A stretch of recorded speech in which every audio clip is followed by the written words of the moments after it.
Right chair. Yeah, exactly. Well, she said that. I'm like, she just sent you right links in the mail. She's like, she did not. I'm like, yes, she did. Yes, she did. You're sweet.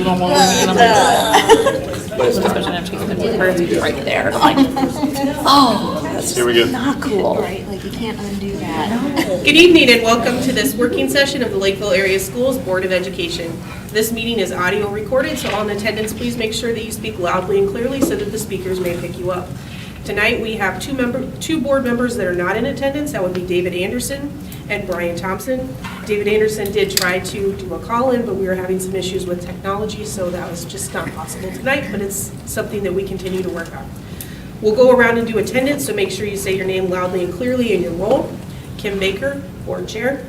Dave Haven, Executive Director of Student Services. Judy Kelleher, Board of Education. Bill Humgen, Executive Director of Business Services.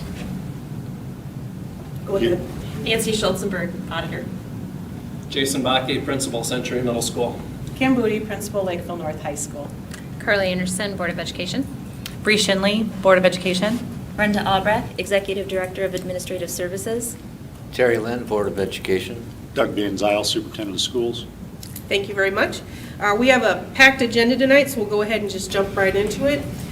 For discussion for item A, we have question 2 information, and that is presented by... I'm going to kick it off, and then Dave's going to kind of take over. So, Okay. as you know, we kind of shared several months ago in regard to the levy referendum and question 1 about Highview Elementary, and then question 2 on how we can take a look at expanding services to meet social, emotional, behavioral, academic needs of our students, along with helping attract and retain some staff.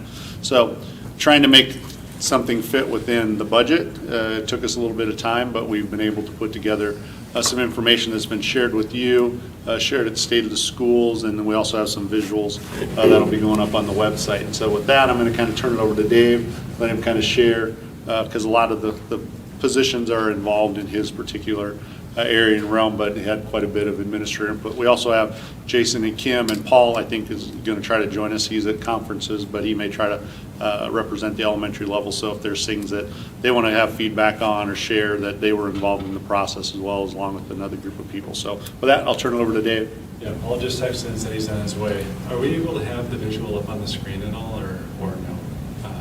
The same slide deck that we had the other day? No? I didn't load any of that for work. Okay, that's all right.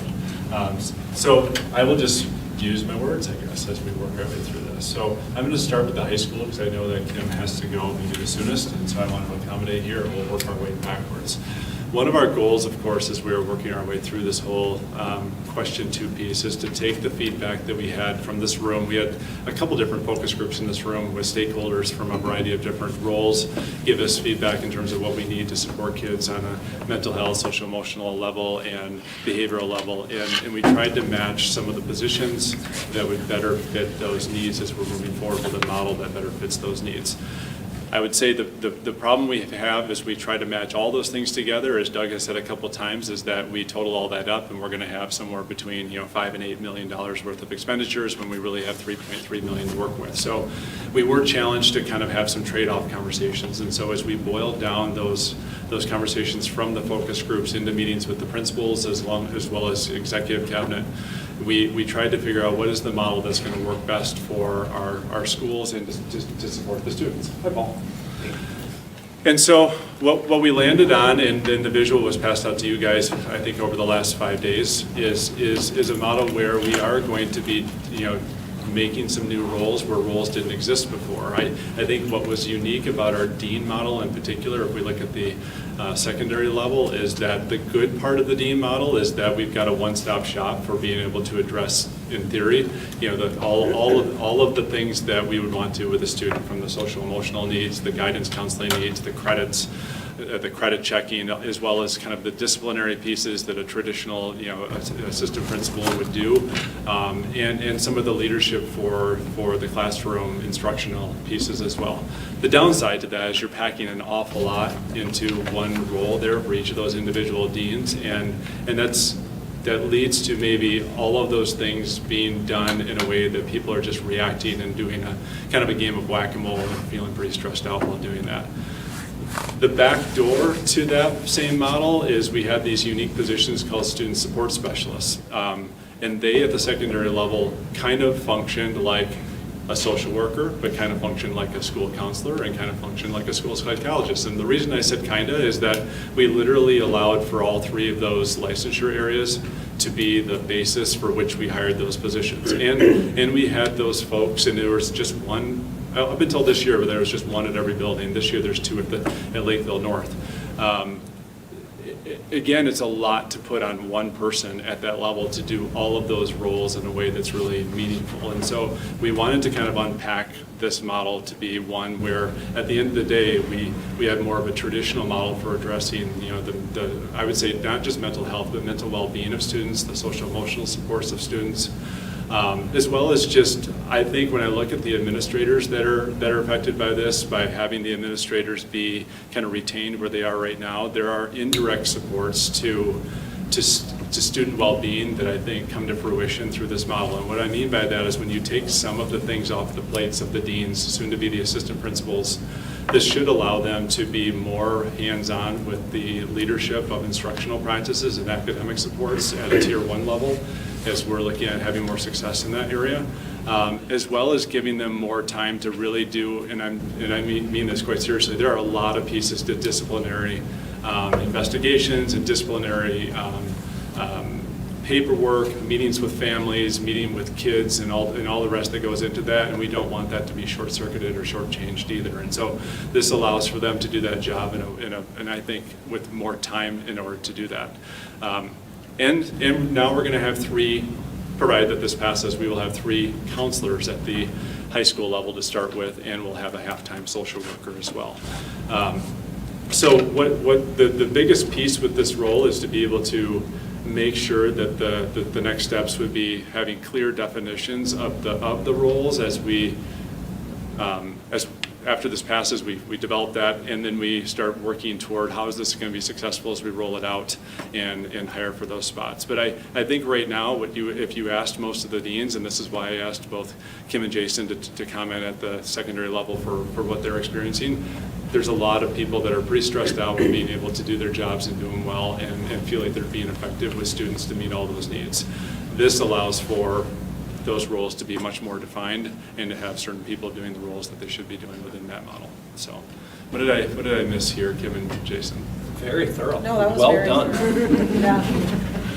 I think, if I can just put one piece in, right now the deans are actually doing 3 jobs in other districts. And I think that when I started in Lakeville before I went away and came back, I was a dean. I loved the job because there was so much variety. There was so much interaction and so much connection. And I would say what I've noticed coming back into the district is that role was really effective then. And because of the needs and changes of expectations for post-secondary planning and for the social emotional health coming out of COVID and with phones and all of the things that now affect our students. And the increased number of students. That each one is there's not a day that goes by that a dean actually starts what they intend in the morning and actually get it done, because it is a constant chase on all of those levels. And I think that we've been as resourceful as we can be with the student support specialists, but even that is, we're asking them to help with so many levels of, we have students coming back from treatment, we're chasing down tests for them to get some academic support, we're in the classroom trying to coach and mediate through conflict, and I think we're all just feeling that that's all we do all day is run, and we're never on top. We're always trying to pick up the slack and trying to pick up the pieces and and we have amazing kids who have amazing needs, the whole range, from what their plans are post-secondary to what their basic needs are, and we're just feeling like we need more help being able to meet those needs of our students. And so the model that we've proposed with having counselors taking that academic, that social emotional, and that career pathways portion of it would take so much off. Again, to define those roles so that we can really focus in and work as a team around students to help meet their needs. Speaking for the middle level, I came to the district in 2001. I started as a dean at the high school, at Lakeville High School, and then in 2005, when South opened up, I made my way back to the middle school, where I'm goofy like that. I really enjoy that. But to Dave's point earlier, you kind of talked about the whack-a-mole approach, and in 2001, it wasn't the whack-a-mole approach because there were fewer students, there was less mental health concerns, there were just fewer pressures on students in general. And now society is different and our students have so many more needs. And even in 2005 to 2009-ish, somewhere in that area, we were able to be proactive and we were able to get into classrooms all the time. And thinking about back in the day when we did have 3 deans at the middle level, we had 1 dean assigned to every grade level. And there was a lot of power in that because we know at the middle level students are really self-conscious. They are at all levels, we get that, but particularly at the middle level when they're coming from all these elementaries, they're flowing into one school. Students really question who they are and they're trying to branch out and their body is going through a lot of different changes in those 3 years. And the value of having a counselor and an assistant principal at the grade level to follow the students through was tremendous. And when that went away, we really felt that flow of now we're starting to play whack-a-mole because we're not able to be proactive with being in classrooms, with being there for the instructional approach. And we just sort of took a few steps back. So we're really excited about having additional support through the counselors and having that social worker in place as well and really coming up with the team approach. Can I ask when the change occurred where you went from 3 deans down to 2? Do you know when that happened? Oh, I think it was 2008, maybe. I'm looking to Judy. Is that right? When we went through pretty significant cuts? I think so. Yeah. I think that was probably right. Now, please don't quote me on it, but I think it was around 2008. Was that all in 2007, middle 2008. schools? Right. Yes. Because I remember my kids when they went through McGuire, except for my youngest, like they had 3 deans there. It was somewhere in that time frame. Okay. Yeah. All right, thanks. I think the hard part about this is that, just to be completely transparent, is that we don't have, at least in the first iteration of this model, like a one-to-one matchup at either the middle school or the high school level when it comes to school counselor to an assistant principal. We would love for that to be a pairing as we are moving forward, so that would be in the next phase of when we would be able to do that. I also would love to have full-time social workers at each of the sites, but I think you'll see through this model what we've tried to do to start with, and this includes the elementary, which we'll get to in a little bit, is we wanted there to be some consistency across the sites when it comes to having counselors across all of our buildings, or at least the K-12 buildings, and having some social worker presence across all of our district as well to be able to to help families with some of those higher level and students with some of those higher level needs that come up. Because I see the school counselor role as being more of a tier 1 or support that's going to be for all of the kids. Whereas when you're getting into the school counselor realm and the school social worker realm, or even school psych, and school psych's not part of this, but it is part of our kind of office of student support. They have very unique roles too that are for those students that are struggling in different ways, and they have different roles with that piece as well to be able to connect families or students with the supports and teaching and other things that they need. Forgive me if you already mentioned this, but you said the high school would have 4 assistant principals, 3 counselors, and a 0.5 social worker, and what was the ratio for the middle school? The middle school is 3 assistant principals, so they would be gaining an assistant principal in this levy. Okay. And they would have 2 counselors and a half-time social worker as well. It was important to us that it wasn't just a counselor that was added here, but because we don't want this to just kind of fall back into the same pattern that we are in right now, where just like we are with the student support specialist, where kind of everything falls on the plate of a student support specialist. Right? We wanted there to be that we're building actually a department there. We're building a school counseling department. I think there's something to be said for creating kind of a nexus or a center for the school to be able to have some of those discussions when it comes to academic assistance and social well-being assistance, as well as career and college readiness type discussions as well. And that third assistant principal is actually fewer days than the current assistant principals. It's a 210-day contract, I believe.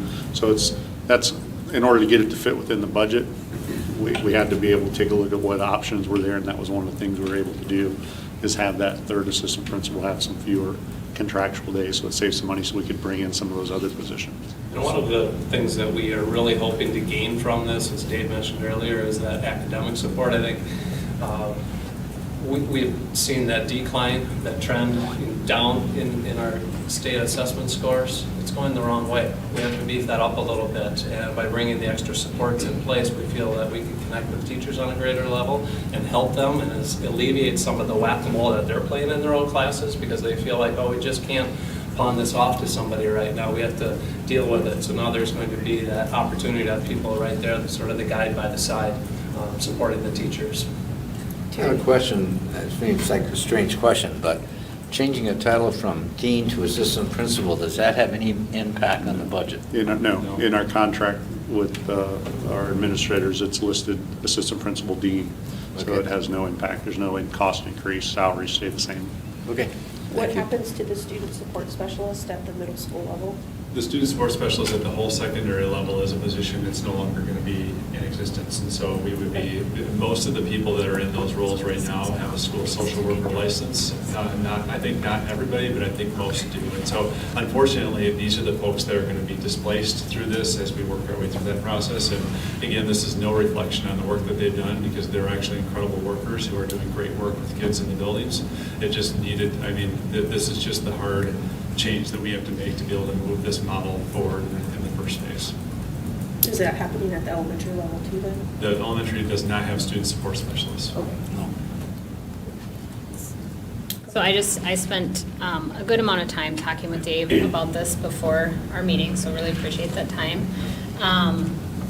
And so, as I understand it, because I think some of the questions around kind of dean versus APs, in some districts, maybe deans are TOSAs or things like that, where it might have a different budgetary impact. But, I think one thing we were talking about is just if these people are in AP roles and it's better defined, and how do you, to your point, Mr. Bakke, how do you maybe indirectly impact students by providing more support to the teachers who can then better address, so being able to give that more regular feedback. So my understanding is deans who are in TOSA positions cannot really serve as in an evaluative role, Correct.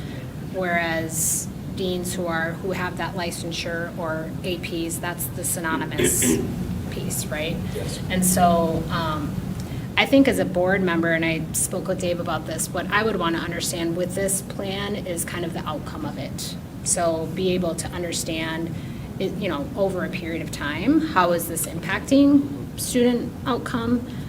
Because, of course, coming from the lens that I'm coming from, I want to see more school counselors, to Dave's point, and I'm sure you guys want to see more school counselors.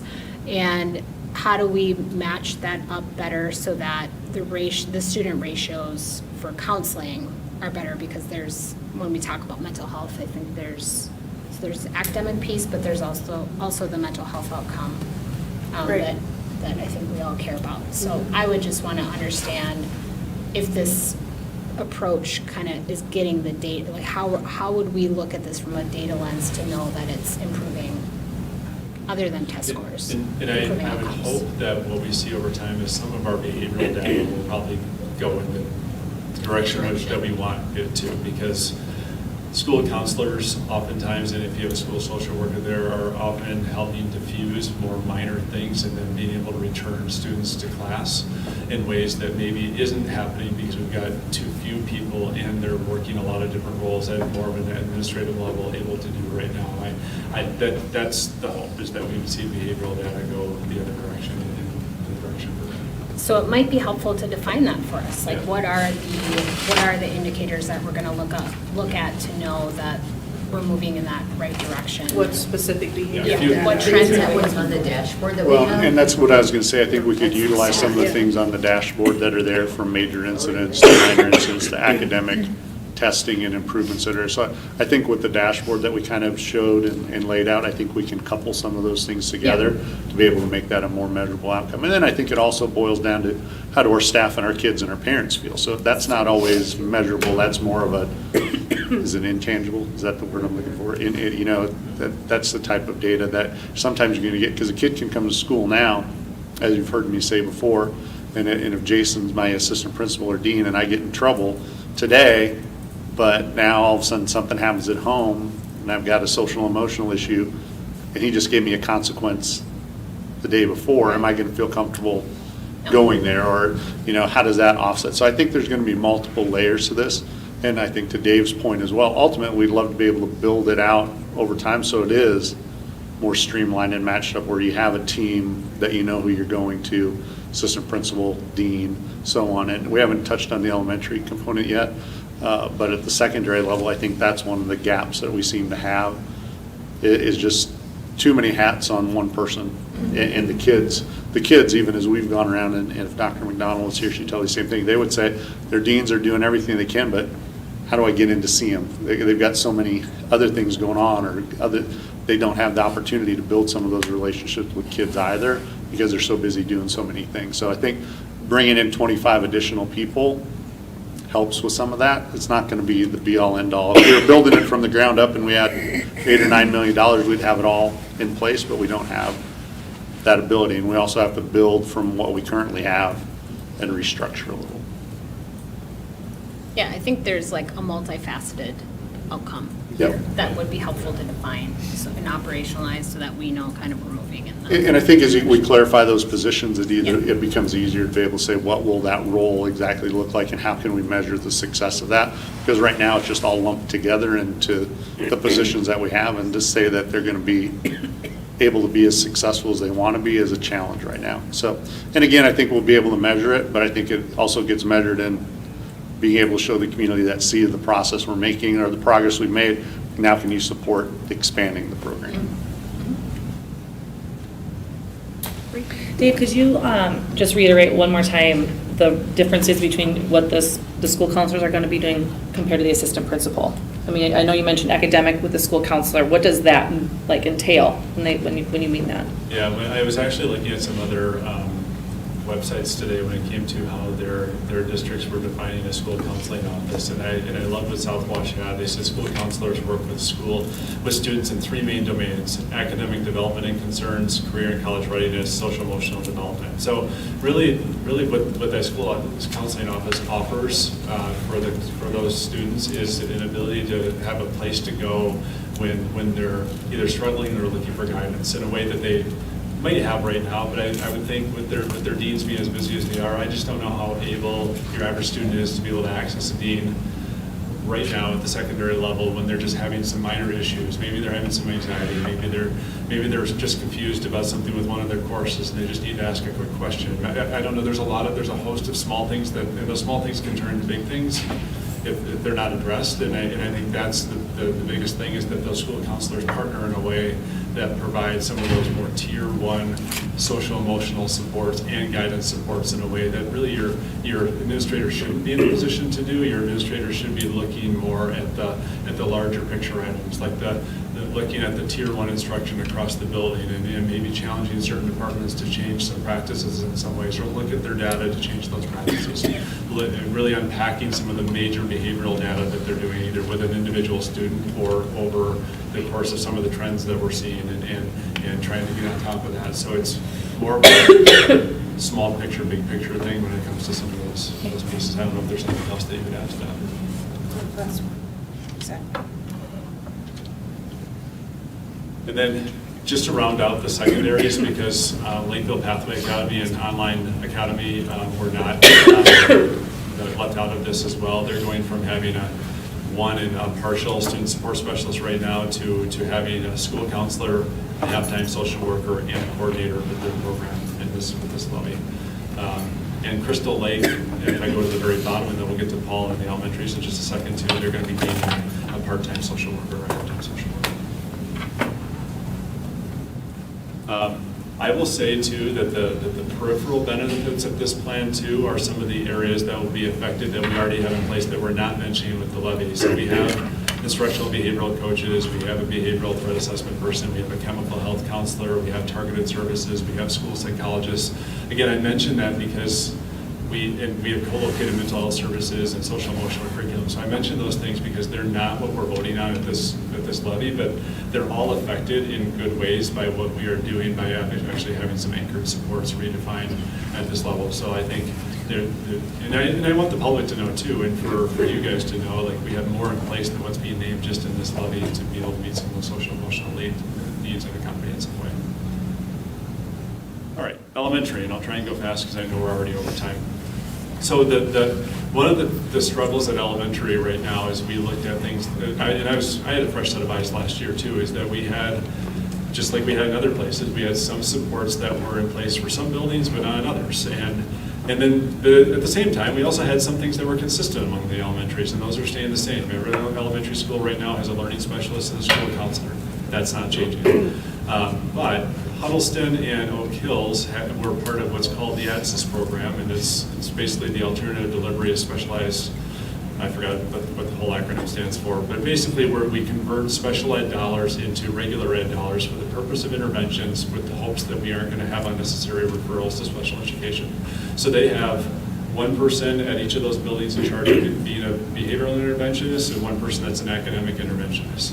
And the data has supported that those programs have been successful for the two buildings that they've been in. So we renewed our ADSIS program last year. It's usually a 2-year program with MDE, and that's great for those buildings. Unfortunately, the other 6 buildings, currently soon to be 7th with Highview, don't have those things in place. And so what we wanted to do going into the fall, should the levy pass, is at least add a behavioral interventionist to the ranks of the other 7 elementary buildings that don't have that. Because we really feel like they need some behavioral help. Behavioral needs, as Paul might attest to, are not going down at the elementary level. Kids with challenges come to us every day. We need some support at the building level. And also every elementary building would have at least a part-time social worker assigned to them as well. And so again, staying with the theme of everybody gets some social worker time to begin with, those would be the biggest changes to start with. And I don't know, Paul, if you want to add to that or not. Yeah.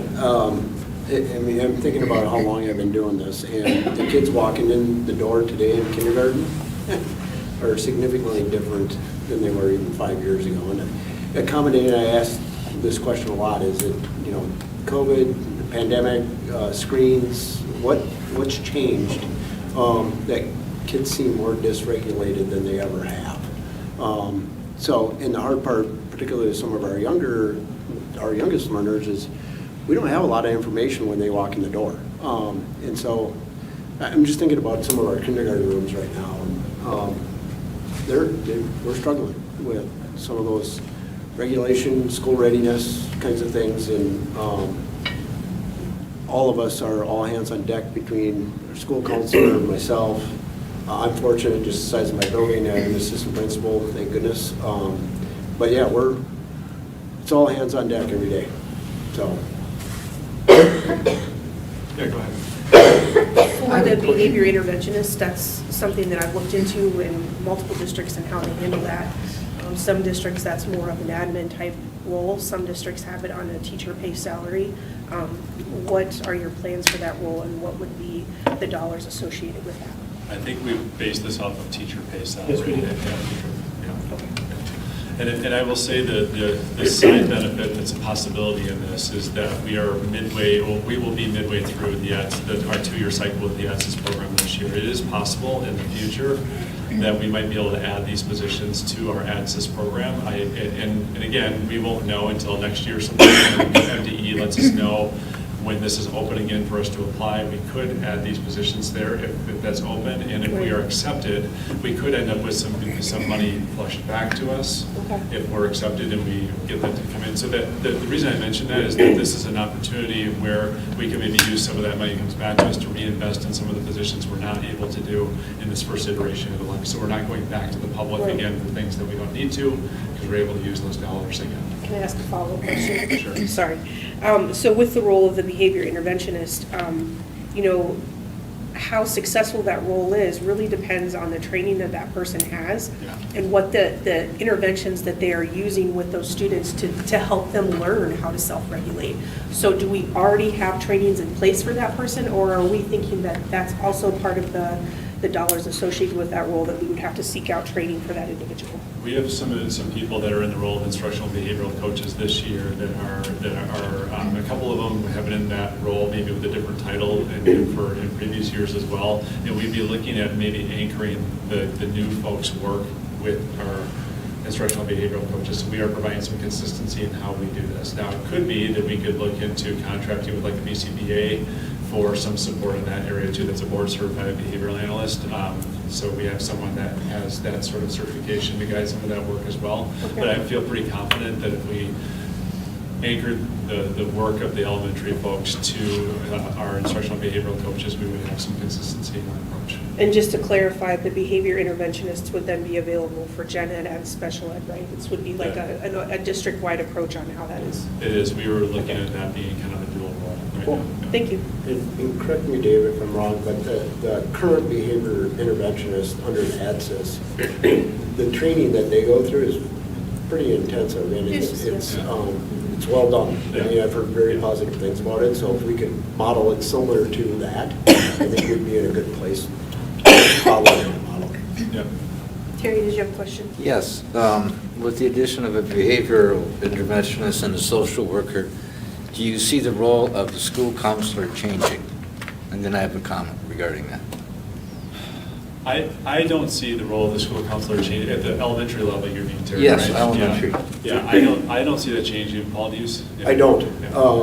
Yeah. And again, the school counselor, again, I don't know what the social work side of it, but also I'm thinking about family needs have changed and how the social work, that side of it, can help support the family needs. Right now, school counselor is really dedicated to supporting student needs during the day, but they also have to put their foot into that, how do I support family needs as well, which they don't have the capacity to do that. So I don't see their role changing, just really more in that student support side of it, whereas hopefully that social work side will be able to help us with resources beyond what the district can provide. Paul, can I ask a question in response to that? How do you see that working with the learning specialist? Like, Yeah, they're completely different. The learning specialist is more of an academic side of things. They're all of our testing people, professional development. Their role is quite different than either of these roles. okay. Well, and I'm just thinking interventions. about this like broad picture, because we don't have one of those at the middle school and the high school, and I think it's important for people to hear what that person does at the elementary level and why that role is important. When I think at the secondary level, I think the deans do a lot of what a learning specialist would do. Yes. So, yeah. Thank you for sharing that. Yep. Terry, did you have another comment? Well, I was just thinking, in the old days, when we had full-time counselors before, we used them many ways to do preventative things, like give lessons in the classroom, which we don't do that anymore, from what I understand. We don't do that anymore. And I always thought that if their job was changing, that might be a good area to look into. There's still some of that happens on more probably an on-needed basis. Yeah, the teacher would request that, I get that. So, Yeah. but we've also adopted a lot of other resources to help classroom teachers with some of those That's things true. as well. So, yeah. Thank you. And I think to go with that a little bit is that now if you have other people come on board, you have more supports to bring around a student or to bring around a family. Where right now it's, you got your counselor and your administrator. So, and your learning specialist who's going to focus. Now it's kind of like a Venn diagram. They're going to have multiple circles, but you're going to see some more overlap to build some more supports around, I think, for staff and for students and for families. I have no other questions, thank you. Do you have any other? I do not have anything else. If you guys don't have any other questions for me or the others that joined me. Great. I was going to say, the only thing, I just think from a budget standpoint, we just have to be thinking in terms of long-term, because I know we're saying some of these things aren't adding, but how we might change things going forward that might help our budget. Yeah, I mean, I think like in terms of what is provided at the elementary level, where there's not the deans that do the evaluation of the teachers, like that's something that, how does that change across those different levels and I what? think over time, that's something you'd want to be able to build in. One of the things that will happen, of course, if everything works out, levy question 1 passes, and now you bring some of our school sizes more into alignment. Instead of 950 kids, you're able to drop that down to a more manageable number, and then you're able to work through that process to build that consistency across the board. But I think as we build the plan out, that's one of the things that we've talked about is how do you bring some more additional supports to the administrative role at the elementary level, whether that's a TOSA or a dean or something like that. But I think we have to build some of those other layers in for consistency, the complete social worker, some more learning help, more academic supports at every level. So it's probably at least another 2-step phase to be able to get to that particular level. But I would say, and Paul can chime in if he wants, that's something that they need as well at that level, because if you're really going to be pushing the academic side of things, we've got to get the academics solid in Tier 1 at the elementary level to build upon into the middle school and high school. The 2 larger schools, though, did have assistant principals. Were they charged with evaluation of staff? Yes. Yeah. That's good. And so then what happens at the smaller schools where there aren't? No, it's just single principal. Just the individual principal at Just the the smaller principal. schools. So always they just been do there. the evaluation for everyone? It's a lot of fun, by the way.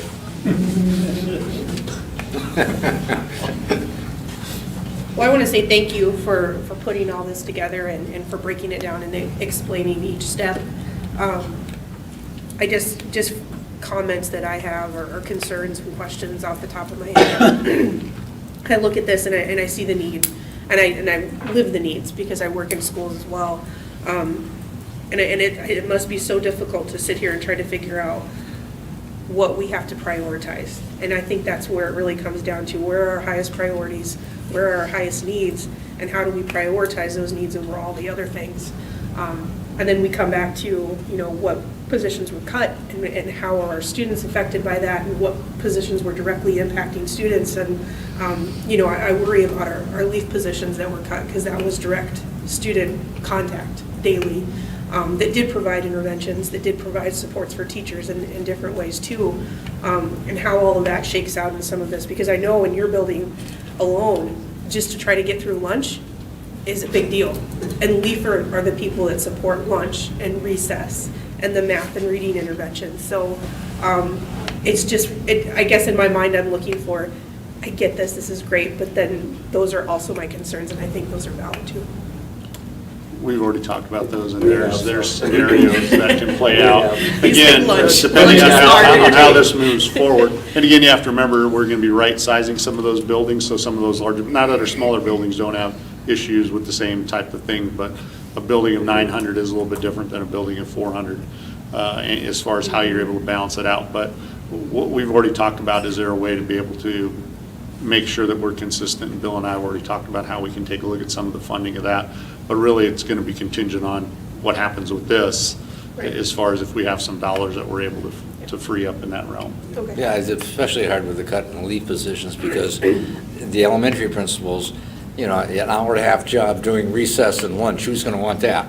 Well, and it's a safety concern too, because if you have one person out there watching one grade level, that's over 400 kids just in that one grade level. No, not Well, one grade I'm level. thinking like if you have like 4 120. classes, well, about, yeah. Yeah, but then there's overlap because you have to get through lunch. So I'm just saying that's a lot of kids, things like that I worry about. And then LEAF also did copies, which helps, that's a big deal at the elementary level too. Yep, Brenda got part of this in a discussion today. Oh, okay. Elementary principal, so. Thanks, Paul. I thought that was the And biggest Dr. Van challenge. Zyls heard it, yeah, multiple Lunch is times. hard, yeah. Yep. Of all the budget cuts, that was the toughest one, I think, on the elementary principals. Yeah, Yeah, that was a biggie. yep. Okay. We're just advocating. All right, so if there's no further discussion on that, we can move on to item B. Thanks, Paul and Jason, appreciate it. Thank you so much. Be the fiscal year 23 audit report. Is that? Going back to conferences. Yeah, excuse me. Tonight, I do have my business staff here. They've done a lot of work putting this information together, and running it through the auditors. And we have Nancy here from Oregon KDE, they've been our auditors the last couple of years. And I'm just going to go ahead and hand it right over to her to go through our audit. All right, well, thank you for allowing me to go through things tonight. I'll try and keep things moving along because I know we're a little bit behind schedule. But I have 3 booklets, and I'm going to start with the one with the nice cover. These are still in preliminary format. We're working on incorporating the district's portions of this document, the transmittal letter, the management's discussion and analysis, and the stat tables in the back. So that's not here yet for you tonight, but that's all coming. We're working on getting it formatted correctly so it's appropriate. But I would like to start behind the financial tab with our independent auditor's report.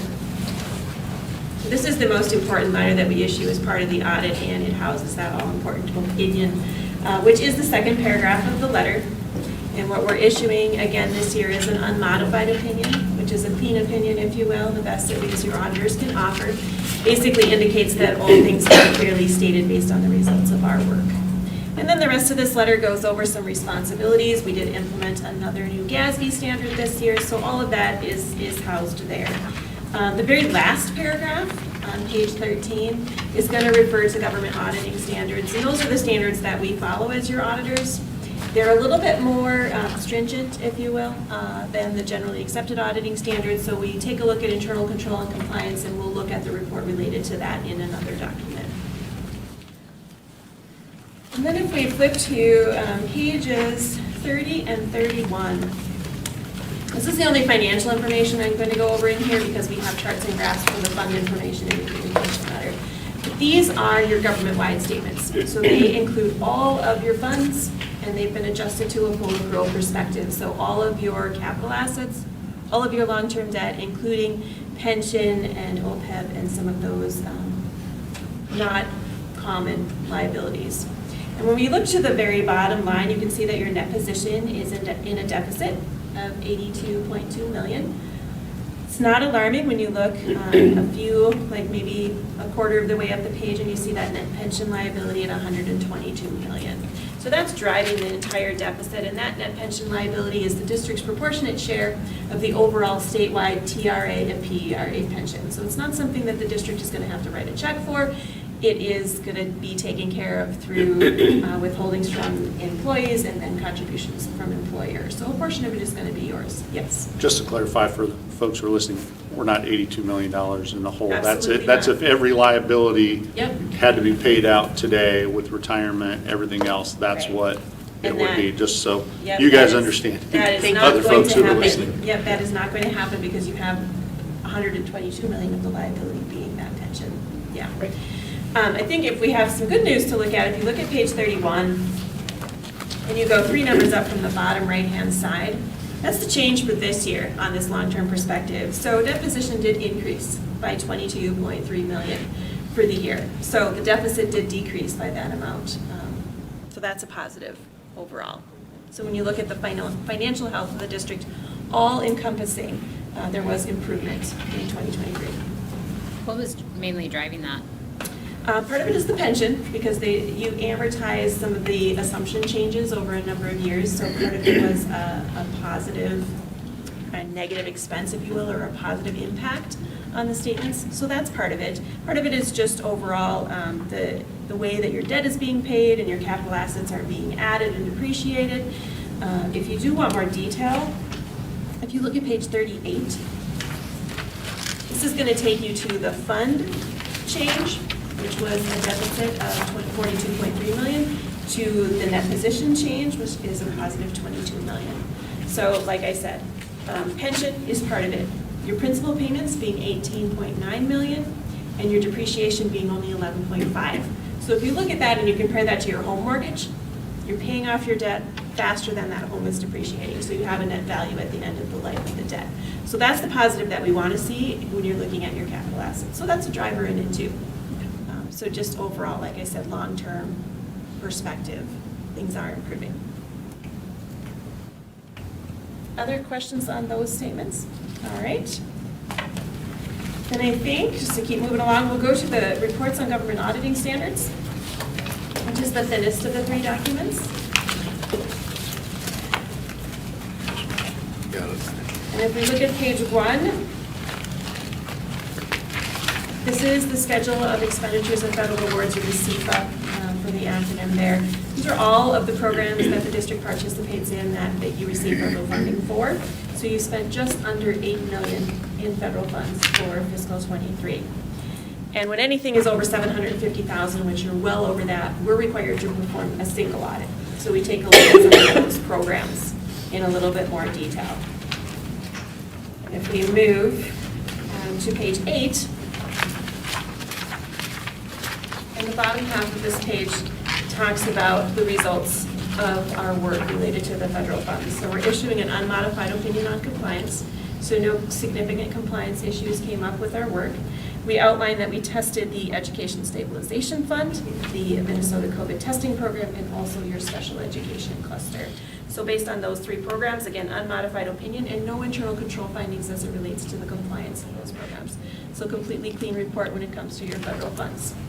So congratulations on that. And then if you go up to the section right above federal awards, that's the internal control reporting and the compliance reporting related to those government auditing standards that I referred to. So no written internal control findings and no compliance findings to report as well. So that's an unusual occurrence. We do have some, minor verbal things that we talk about with management, but nothing that rose to the level of being communicated to the board. So Unusual in a good way. Yes. Okay, I want to emphasize Yes, that. Okay, thank you. absolutely unusual in a good way. Okay. Because lack of segregation of accounting duties, while it exists, does not exist to a significant efficiency level. So, yes, good news. Thank you. And then we have one last official letter on page 10. And this is the summary of the work that we do related to Minnesota state statutes. The Office of the State Auditor, very specific in what they ask us to test as it relates to accounting matters and Minnesota law. And based on our work in the categories that are listed in the second paragraph, we had no written findings there as well. That's good So, news, too. Yes, no written findings for the audit this year, so congratulations. That's a first. I think that's a first, isn't it?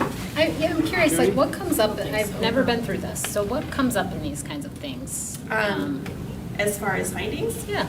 Well, bid laws are a tough one for districts to get their hands wrapped around. We see a lot of findings related to that in particular. We see some things as far as UFAR's coding, districts not having a good handle on where all of the expenditures should be and where all the revenues should be. We don't test everything by any means, but the things that we did test were as they should be. Reporting, there are some turnaround reports that come from the state that take a look at errors and warnings in UFAR's reporting related items. Nothing of that nature. Yeah, so there's just really a lot of different things. We test deposits and investments, bids and contracts, public indebtedness, and conflicts of interest, or some miscellaneous provisions in the UFAR. So those are the areas that we look at. Yeah, and as far as internal control, lack of segregation of accounting duties is the biggest thing that we see in a lot of different areas. Does that make sense, what No. you say? That basically means that I can't be the only person responsible for Right. all the management of, you have to have segregated duties to be able to say, this person does something with the expenditures, this person does something with payroll, this person does something with these dollars. So it's segregated out, so you can't have somebody fudging the books. Right. And that you follow those assigned duties. Right, so there's basically four criteria, 4 steps in processing anything, disbursement, payroll, receipts, all of that.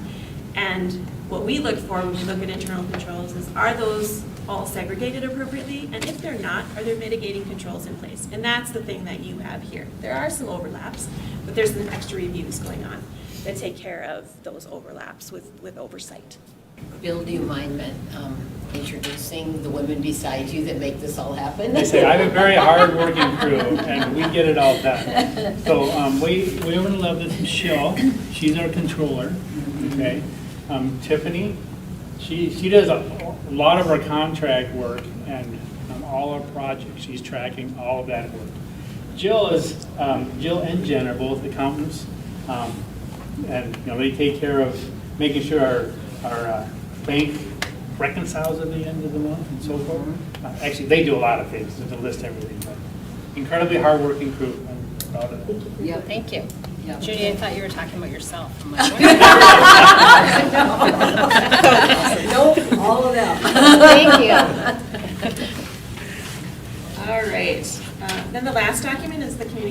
letter. And the front of that has a letter that really outlines what a deficiency is. We don't need to spend time on that because you don't have any. And then we have several pages that are titled Required Communication. And this is a section that includes all of the things that our standards as auditors require to put in writing to you as the governing body. So it talks about responsibility for the financial statements, talks about our responsibility as the auditor, related to the government auditing standards, related to uniform guidance, which is the federal code that we follow.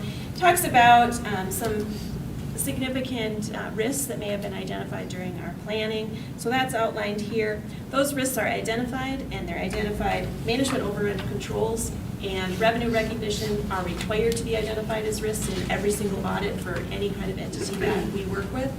And then because capital assets are so significant and there's always a lot of projects going on, that's another area that we took a closer look at. Nothing came of those risks. Obviously, you got a clean report and no findings, so those are just things that we looked at when we were planning. And then on page 5, we talk about all of the different types of significant estimates that are used in putting the financial statements together, just some information around those. And then the rest of it would be our tool. If we had any disagreements or anything significant we uncovered, any other items to note would be here. Nothing strays from our standard language on those pages. Could you maybe just, for the folks listening in, for some of our board members that haven't Sure. gone through this, maybe this isn't a one-day process. You just don't come in and sit down for absolutely one not. day. Maybe explain Sure. the timeline that Sure. goes on there. So we start the process by talking with Bill team to talk about what happened during the last year, what are some significant things going on. We talk about the new GASB standards because we always have those. GASB is Governmental Accounting Standards Board. They're always issuing new ways to record things in the hopes of getting better. Not necessarily always from everyone's perspective, but so we sit down, we talk about all of that, and then we take that information back, and as a team, we sit down and we look at those risks. Where could something go wrong in these financial statements? And then we surround our procedures related to those risks and just standard procedures that we have to perform as auditors. So we create a program for every single section. So we have a program for cash, investments, prepaids, accounts payable, capital assets, all of those things. And then we come in and we visit the district, and I don't remember how many days we spent here this year. I think we had a whole 7 days, right? Yeah. We came so- 2 days in August. Right. It's a blur. Yeah. And then they came back in September for a whole week. Right. Yep, so My then we hair go is through just a all our little bit procedures. Yeah, Yeah. yeah. It's a lot, it's a lot. And then we take it back, we review it all, we put the financial statements together and go back and forth, having the team review those to make sure they're seeing what we see, to come to a final product. So that's the process, and then I'm here tonight to go over the results and the final product. All right, so page 8, so the communication letter, we have some financial analysis, and we include a lot of information about the calculation of general education aid because that's your largest funding source. So what you see on page 8 is that general education formula allowance with some history and also with some amounts projected going forward. But if you look at 2023, which is the year under audit, you did receive a 2% on the formula for the year. And then we have charts and graphs to take a look at your student data. That is the other portion of the calculation. And we have residents to start with. That's not a factor in the calculation per se, but I think it's good to understand where your population has been and where it's going. So for the last 3 years, you have had increases, or the last 2 years, excuse me, with a dip in 2021, but increases in your overall population. So kiddos living within Lakeville's boundaries. And then we take those numbers and weight them by grade level, secondary getting a 1.2, so a little bit higher. Those kids cost more money to educate in theory, so we have a higher weighting factor. And then we also factor in open enrollment. So the chart in the middle of the page there shows your residents on a weighted basis, so you can see the increase there. You did have a few more students coming in, about 7, so not significant. And you did have a few less students leaving. So that open enrollment net loss did shrink a bit in 2023, which is good news. So overall, up about 309 students for the year. On page 11, moving to some actual dollar amounts, starting with your revenues in the general fund. You can see those were up pretty significantly, almost 7% for the year. State sources makes up your largest funding. general education aid, special education aid, some other miscellaneous items coming from the state of Minnesota. Almost 69% of the total. And then property taxes following at 24.5% and federal at 2.9, and then the remaining sources at 3.7. So you can see the significance of state. State sources did increase most significantly, about 6.1 million. That had to do with that increase in enrollment that we just saw, plus the 2% on the formula allowance, and special education across the board has been going up. You know, the kiddos' needs are increasing as we go, so funding follows suit with that. Federal did decrease just a bit this year related to fewer COVID funds spent in 2023 versus 2022. And then other revenues were up as a result of interest revenue. Last year, there was a decrease in the market. We all know how that went. This year, things started to rebound a little bit, so you had some interest revenues for 2023. So overall, each of the years that we're looking at, increase in revenues. And then page 12, we take a look at the budget to actual results. So originally, you had anticipated a $4.5 million decrease in your fund balance. You did modify that to show a $7 million decrease, and pretty close to actual results at $7.5 million decrease. When we look at the variance column and you look at the top portion, the revenues were $3,700 under budget. So almost spot on. I don't know how you even get that close and how you could get any closer. So you almost in total predicted that's the revenue that you would receive. So that's helpful when you're looking at where your spending is going to be. So if you look at some of the categories, local property taxes were over budget due to conservative budgeting in that area. Federal, also over budget, conservative related to those COVID funds, not exactly knowing how much you were going to spend during the year, so a conservative budget there. And then state sources being the offset to those, lower than you had anticipated as far as enrollment goes. So you had the increase, but it was less than what you were hoping for. And then we look at expenditures, those are over budget, about 3.7 million. Some categories, the biggest one contributing to that is going to be the capital outlay. You just had more capital purchases than were originally anticipated in the budget. There was a significant new lease. The solar leases are included in there. That was not part of the budgeted plan. The good news about the solar lease is it's an expenditure, but it's also an offsetting revenue, which is where you see, if you look at the lease data and finance purchase issuance line, you'll see a $3 million variance there as well. So those two offsetting each other.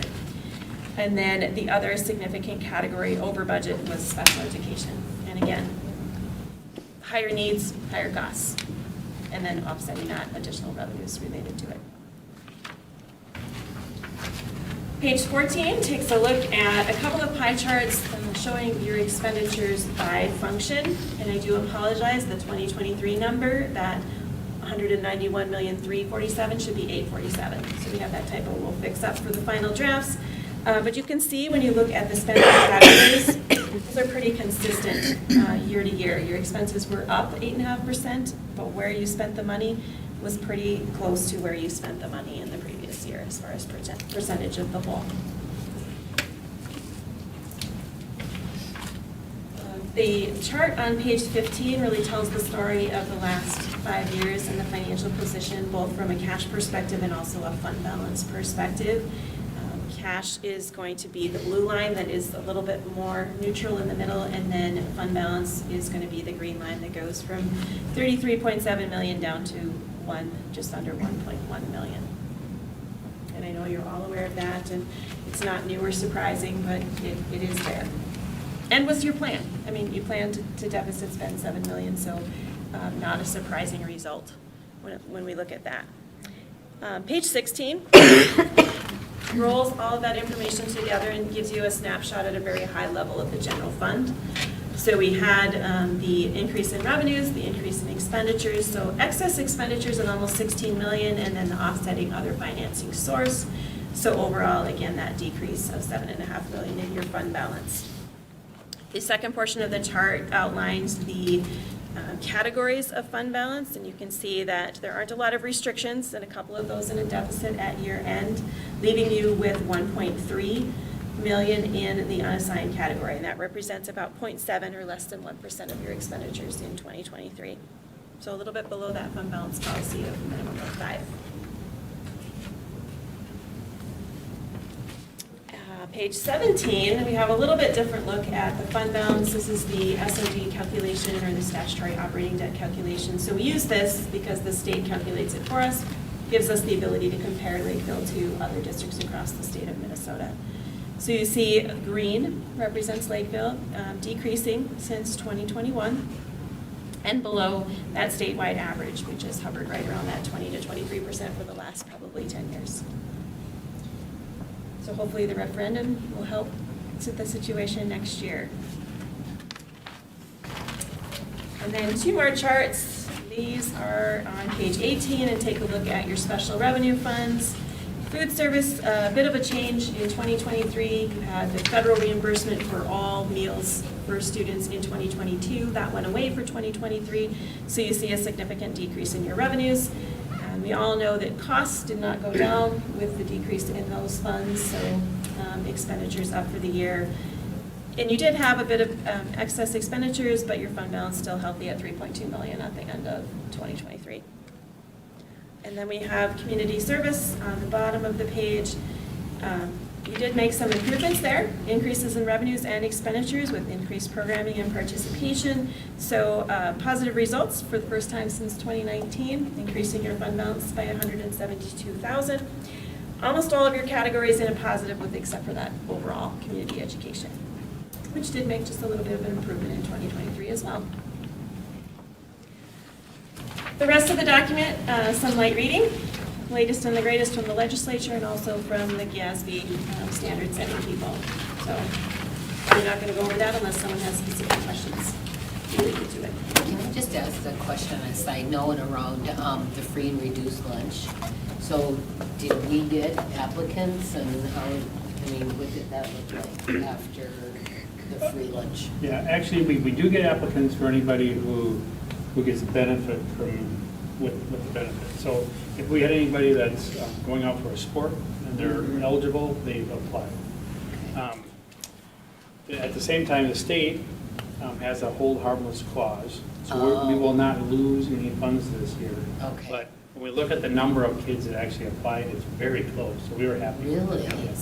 Oh, wow, I was curious about that, so, okay, that's all. Close while accounting for like changes in Well, enrollment. sure, the way the county is looking at families to change, to increase our number of directly certified from the state of Minnesota. So that helps. That's what I was going to say. We get some direct certification. It doesn't rely on us to get all the paperwork. We already have some folks that are getting support out in the community already, that we get that notification that they're getting direct services. So we get that from the that's county or the pretty state. consistent. Yeah. Good, So, yeah, so our funds for this new year are not lower. yeah, okay. So you said this is a draft and we'll get a final copy later? When we get the final copy, are you coming back? Or like if we had questions after we start reading through this, like how would we? We will have a representative here next week Yeah, at next the week board meeting. we'll take official action on the audit. Okay. And we will have somebody from the audit firm here, and we will have final documents. Okay, all right, thank you for that. Can I ask a question about the, this chart about the? Yes. So if we, because I know in 2019 there was that deliberate decision to spend down some of the fund balance. Why does it have to do with the size of the district that we might treat that differently in terms of how much we keep, and why are we so different from traditional? Yeah, so districts? your fund balance policy is a minimum of 5% in the unassigned category. And this is unrestricted, so it includes your non-spendable assignments commitments, so it's a little bit different. Okay. But it also factors out all of those restricted expenditures, which your fund balance policy does not. Larger districts are going to have a lower threshold typically for that minimum fund balance policy. A lot of our districts are in that 13 to 20% range, because when you equate it to dollars, if you have a boiler go out at a small district, that's huge to them. For Lakeville, probably not as big a deal when you're looking at those percentages. So yeah, you're going to have a different threshold that you're comfortable Okay. with in that fund balance level. So in your opinion, for where we're sitting at that, is that comfortable or is that like a number that we need to look at adjusting from 5%? Policy is 5%, right? So- 5%. I have to stay away from giving my opinion Yeah. on your policy Okay. to remain independent as an auditor. Yeah. I can say though that 5% is a lot more typical for larger districts. 5 to 10. We see in larger districts at 13 to 20. In the smaller districts, we have some districts that 50% is what's comfortable for them. And we had Because they're many- so tiny. Small. I know when we originally discussed that, we were looking anywhere from 5 to 8%. And because where we were at, what we had coming down, we thought 5% would be the realistic one. But that's kind of what triggers needing to make decisions. And so we had thought about maybe, I think we talked about, didn't we talk about up to 8%? at Yes, one we point? did. Yeah, and so it was all over the board, and we ended at 5%, knowing that we could always alter it if we needed it to trigger sooner. So Bill, are that's you our- comfortable with 5%? Absolutely not. Okay. He would That's- want okay, thank 8%. He- yeah. We would tell you no. Yeah. We would prefer 8 to 10. 8% Okay. is where, In terms of our policy, what does that mean when we're obviously in violation of policy, our own policy? that you have to, the policy basically Yeah, says. the policy says if we fall below that, we've got to make changes to our Corrections. budget to bring it back Immediately, we up. have to. Which is what we did. Yeah. Which is why you had to go through the budget reduction process, Right. because It you had fallen triggers below that. immediate action. Right. And that 21 to 22 was a huge change, right? 10% to 4. Yep. Okay. Okay. Okay. Thank you so much. Thank you. Thank you. Thank you for all your work, again. Thank you. For being Thank you. patient and listening to all of this. Thanks. We'll get that letter to you. All right. Can't buy anything for $5 anymore.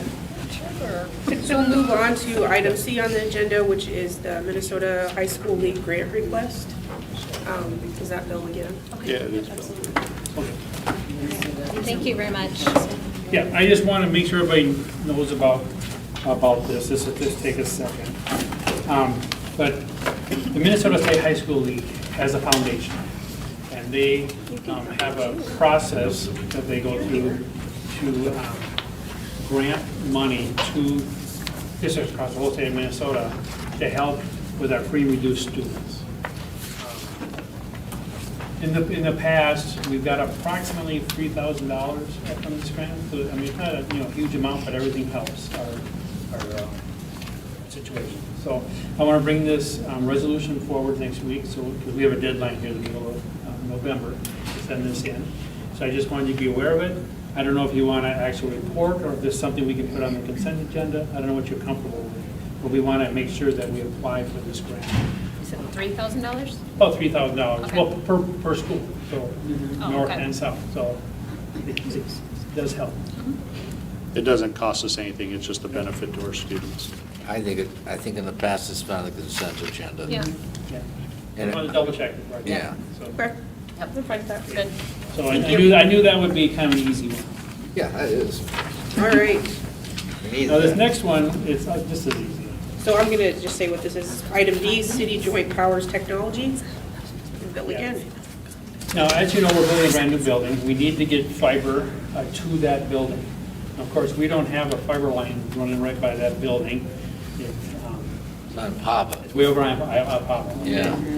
So the issue, the good deal is, the city does have one very close to this building.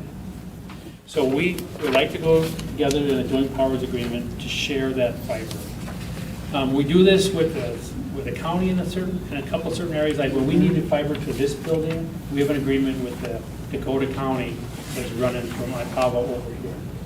It's a very good deal. If we had to do it ourselves and put what we need in, it would cost us over $300,000. But this joint powers agreement is going to cost the district $75,000, and it'll last 20 years. So another thing we need to take care of, I know you hadn't saw this before, I guess just to hit some of the responsibilities of the city, they're installing it on their cost. We'll be sharing 12 fiber strands. They'll do all the slicing, they're taking care of all of the right-of-way permits, and they're managing the whole project. I mean, so really our only responsibility is to pay the Pay fee. for that. Okay. And this is like a one-time fee? Yeah, it's a one-time fee, Okay, and then it's good for 20 years. So 20 years from now, it has to be renewed in some way. okay. But we've done this with the city with other pieces too. Yes. In the county. And the county. Both We've- ways. We've shared lines both Because ways. we've had the dark So fiber. instead of running 3 fibers down the street, we just have Yep. one, and then we share Yep. straight. So we would like the board, of course, to go into this with the city. The city will take action on this next month at their meeting, I believe, is the second week of. Monday. So I guess, is there any? What's the cost? $75,000. One For time. 20 years. Yeah. Right here. No brainer. So, since the city is responsible for maintaining that, if something were to happen and it wasn't working, like, they would be the ones that would be, Correct. Would they be the ones repairing it if it got cut or whatever? Okay. Their responsibility. all right, thank you. But we're responsible for inside the building. Yes, we're still Yeah. responsible. for Yeah, our they just give employees. it to us. Right. Where does that money come out of then? Does that come out The of? 75, Yeah. this will come out of cost of the building. So this will be out Okay. of the bonds for the building, Oh, great. okay? And we have Another quick- contingency dollars, so it's not an additional, it's an additional expense, but we have dollars still in our contingency fund to pay for that.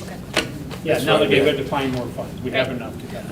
That's why we have contingency funds. That's what it's for. And this will be on the It's over. agenda for, This will be on the agenda next week. okay. With this one, since it's an agreement, I would assume that would go under like a recommended action. Yeah, which is. Right. yeah, so we Yes. should- Okay. Thanks. Okay, All right, E, the business dashboard, is that you again, Bill? it is me. Oh, Well, you're busy tonight. tonight. You want to take a break? We'll just keep plowing through. Okay. Now, really what I want to show you, now, I included this information in the board meeting last month. We're trying to find a way to communicate the financial situation of the year, something that's easy to understand, that makes sense to everybody, okay? So on the top, wait till we get that. Again, on this top page, this is what we expect to happen on a monthly basis. Okay, so you can see, like for October, the month that we're in, you look under the October projected number, you see that we're looking at bringing in 15 million, a little over $15 million, and spending a little over $15 million. Now, what's happened in the past year, you'll see every month will go from projected to actual, so you can see exactly what happened in that particular month. Okay, it also really shows you how our revenues are not the same every month. They really bounce around between what we get from the county, what we get from the state of Minnesota, what we get locally. So, I want, in your opinion, is this something that's helpful to you? Yes. And then every month, we'll just keep putting the actuals in as it'll move across. So I'm really excited about that June projected one. Yeah, but I'm going to touch on that in just a second. And I think to Bill's point, I think people think that we just get revenue like a paycheck every month. Our revenue is not, as he said, consistent. So there's peaks and valleys, and then you also have a large payout at the end of the school year because we're paying multiple years of teacher contracts, or multiple months of contracts at the end of the year. So your expenditures skyrocket at the end of our fiscal year because of those type of things. So it's not where you can say, well, we get $1 in and we get $1 out. One month you may get $1, the next month you may get nothing, as an example. And then our expenditures peak and valley. So really it's about planning for what do you get as revenue at the beginning of the year, what do you project your expenditures to be, so to make sure at the end of the year we're not deficit spending. So was that an accurate statement? And like you said, this number over here looks very nice. If you look, we're starting at our cash balance a little over $11 million as of 1st of July. And at the end of this year, looking at $16 million. Now, we'll talk about the budget here in a minute. But one thing I want everyone to remember is we're negotiating with our groups. Okay? So what we're paying out right now in salaries are their salary from last year. So some of this that looks nice right now is going to disappear. Okay. Like it'll be going to 0%. Does that make sense? That's the So payout a you're teacher's, talking no, No. that's something different because at the end of the school year, we pay our staff how many months? Well, they get 3 months. Actually, if you look at this look on the June projected column and then look down under total expenditures. You see how large that is at almost $43 million? Like, so if we pay out, all our teachers get 3 months worth of pay in one time. So they don't get paid every month. We start paying them in September, but because all those expenditures are for fiscal year now '24, we cost all those out in June. So we get this huge expenditure in June. But that's because the end of the fiscal year. and Yes. You don't Right. want that carrying over. I understand. Yeah, you can't have it carry over. Right. Yeah. And so that's different than what he was just explaining, because right now, as a teacher, I'm being paid what my last year's salary was. And then what happens is they go through negotiations, whatever gets settled, then we have to pay them back in arrears. July 1 and pay. Go back to July 1 and whatever that increase was. So you'll see those expenditures change, because even what we spent this month is not going to be the same once negotiations done. We have to go back and make that adjustment. Does that make sense? Yes, yes. And that happens every year. Every No. year you negotiate. Every 2 years. Every two Just years. about every other year, because we're never ready on July 1. Well, that's just the teachers. Sometimes it goes There's 2 other years, groups and you're you have to do it negotiating the with, next so- year. The groups that are expired, have expired contracts now, are They don't all want the to do that teachers, all the lead employees, so all of our paras. That's a large group. So it's back. And all are non-affiliated. So there's 3 really, pretty large groups that That is, yeah. are still on the same pay level of function. Okay. So this might be a really silly question, but, I see all these projected numbers. Are you taking, like, data from prior years Yeah, to this is get? exactly what we're doing. We're looking at 3 prior years, and we're looking at how do we spend that money. Okay. So we're taking that percentage, that average percentage, and we're forcing it in here to be an expectation of what we would do. Sure, okay. Okay? But it doesn't always unfold that way. No, it doesn't. Right. So you have a So lot of. this just gives you, Yes. this is really just gives us a snapshot in time of what we've been spending. Yeah. Because some of those areas we don't control, like, for example, if a bunch of people get sick, what we think we were going to expend over 3 years may peak 1 month or change. So that's why, even though we try to project growth on those expenditures, we're still at the mercy of some of those things that, like gas prices and substitute pay, and, or not substitute pay, substitute usage, and some of those inflationary costs that contracts pass on to us. So we try to build it in, but we don't know black and white until we actually get the receipt or the bill from them to say, here's exactly what it's going to cost. Averaging the percentage for 3 years, though, does help. Yeah. Yeah, For it those gives us a bumps pretty high. good picture of what's Yeah. happening. Now, if we go to the second page, it's outlined a little different. So the very first column there shows us last year. So that's the prior year to date. So through September 30th, that's what had happened last year. And then the second column is the new year that we're in and what has happened year to date. And it's very common, you see that negative number on the bottom of the second column. Early in the year, it's very common to be spending more than we're receiving. Thank you for Okay. clarifying that. Then we have this projection model, and that's where we are looking at what do we expect to spend. So that's that projection, so then we have an annual forecast, and then we compare it against the budget. So you can see, overall, at this point in time, our picture right now is revenues. We're a little bit short, but expenditures were way under. So you see under the annual budget, remember, we had projected that our fund balance should increase about $3.7 million in the year that we're in. And you can see that right now, the way we're spending money, it'd be another 2.5 on top of that. But again, like I said, don't expect that. But when I bring once we're negotiating and bring a revised budget to you, we've got a lot better idea where we're going to end. But I can tell you, it's not going to be a $7 million decrease in the fund balance like we had in the last year. Okay? It will be an increase in our fund balance. It's an annual forecast of 6.2 million fund balance. Is that what we're thinking about? Well, I'm going to tell you to look at the budget number, because I know I'm very comfortable with that number. Okay. I think if we come under and we have 6, I'd be very happy with that. And I know we were very conservative in our budget this year. So it could be 6. Okay. Okay? Thank you. And that's the challenge, because it's not, how do I describe this? Our own personal checking accounts and the way that we can build a budget at home is vastly different than what we can build as a school district, because we're at some of those ebbs and flows of how things are going to go and how revenues come in. And that's why to forecast for 3 years or to average over 3 years is a good practice. And then, as we've tried to do, is overestimate expenditures a little bit and probably underestimate revenues a little bit, so that you don't have the opposite effect. Because if you do the opposite effect, that's how you get into the shortfall that we've had as a district over the last few years, either knowingly spending a budget down or not estimating as close as you can. Okay, in this middle page we just looked at, this is presented in the same way that we present our budget. So it's presented in a program basis. So the administration, district support, and we talk about our instruction.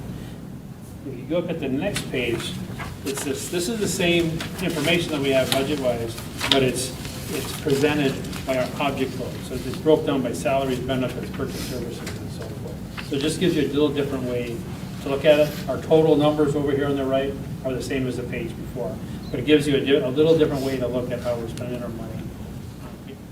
Not just program, but to actually look at, what our salaries look like, what do our benefits look like, and so forth. So I don't know if anybody studied any of this last month, but I put this in the board meeting, and I'm planning to continue to do that, and then we'll put this on the website too. I really appreciate this, Bill. Thanks for your Yeah. work on this. Yep. It is very helpful. Is there any, I guess the only question I have, or doesn't have to be answered tonight, but is there really something else or a different way you want to see these?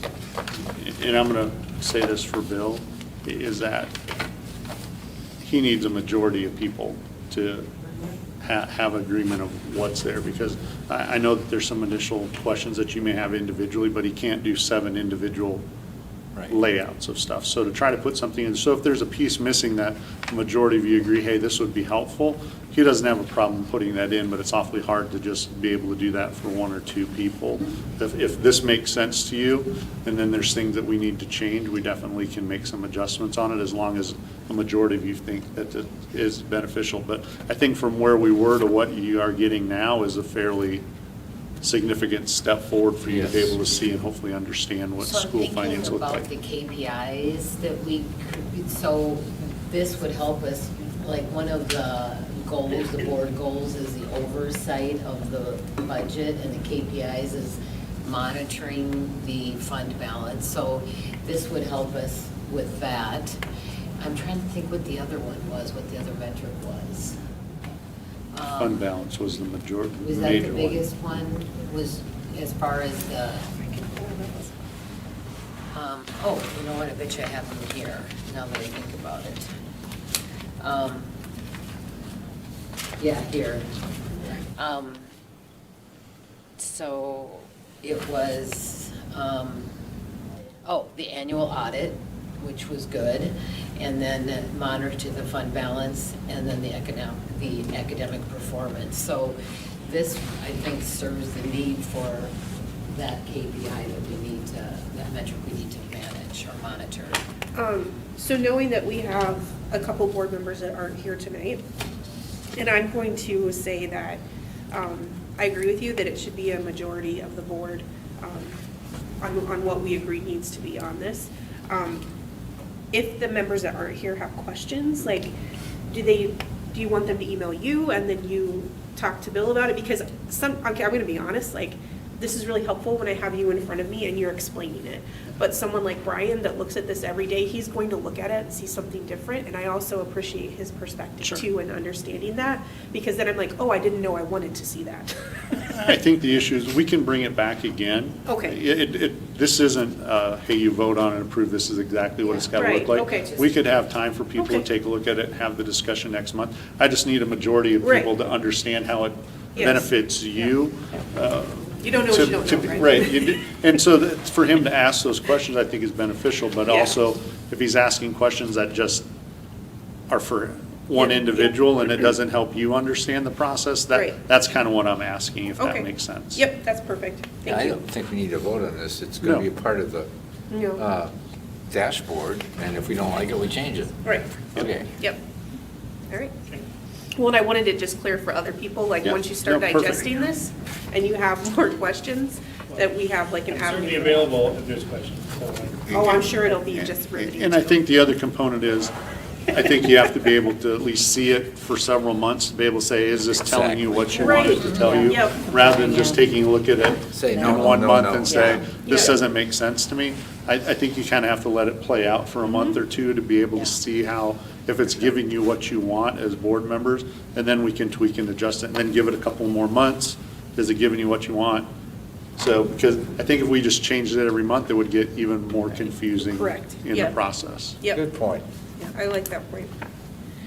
All right, thank you, Bill. Thank you. Are you done, Bill? I think he's done. Oh, yeah. So I'm gonna make a little change here, and just flip item F and G around, because I want to discuss the policy committee first, because I think that'll feed into our discussion about public engagement, since it should be related to our policy.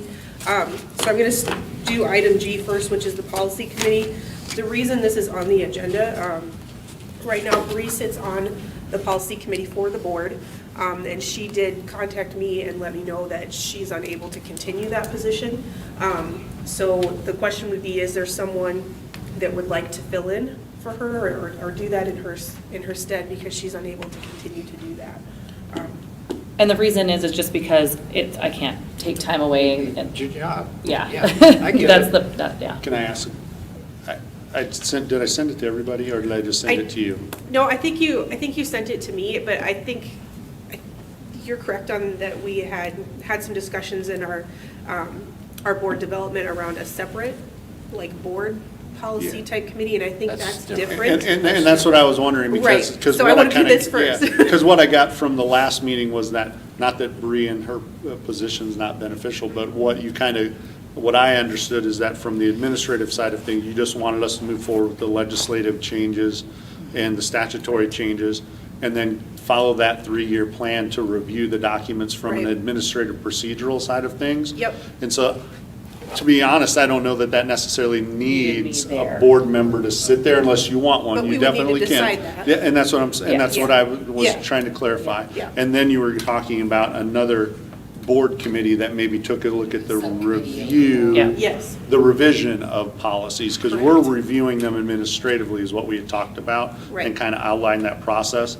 And so we're not necessarily revising something, we're just reviewing it. Does it Right. follow statute? Does it follow thing? Changing to Board of Education instead of school board, those types of Correct. things that we had outlined, so. Which is why I flipped Yep, item F. and absolutely. I just wanted to make sure I was understanding it right. Yes, you are. Because I think through my conversation with Bree too, I think that's what she was seeing as well, is that Yeah. there was a lot of things that could be handled without her necessarily sitting there. Yeah. But it's helpful if somebody understands from the board perspective what that was. Is that Yeah. an accurate statement? Yeah, and I think that if we don't have anyone sitting on that, and I think I've talked to Brenda too about just if there's big legislative changes that are just, so we understand what those legislative changes are, because I'm sure the community doesn't understand that either, just so we know when we're voting on the change to those, that we understand where that's coming from. And not just saying, oh, it's just a statute change. Yeah, that's awesome. I just would like to kind of understand Yep. what it was. And I think that was part of the process of us Mm-hmm. giving that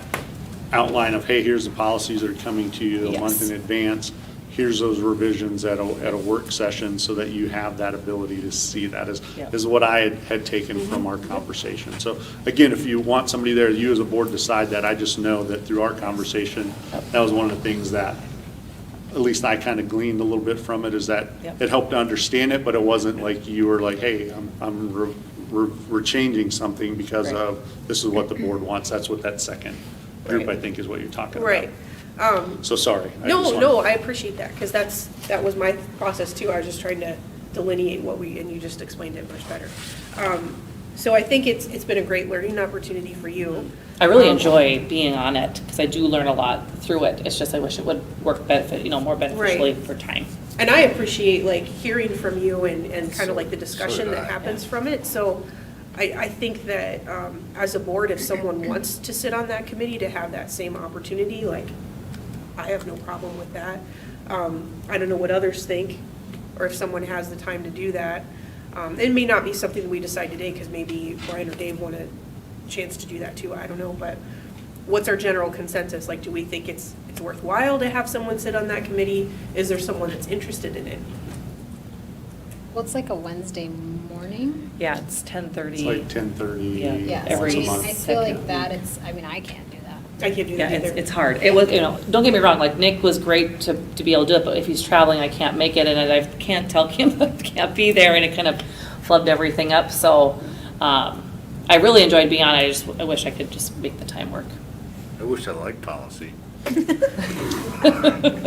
where the learning aspect, do I ever, I so appreciated you being on there.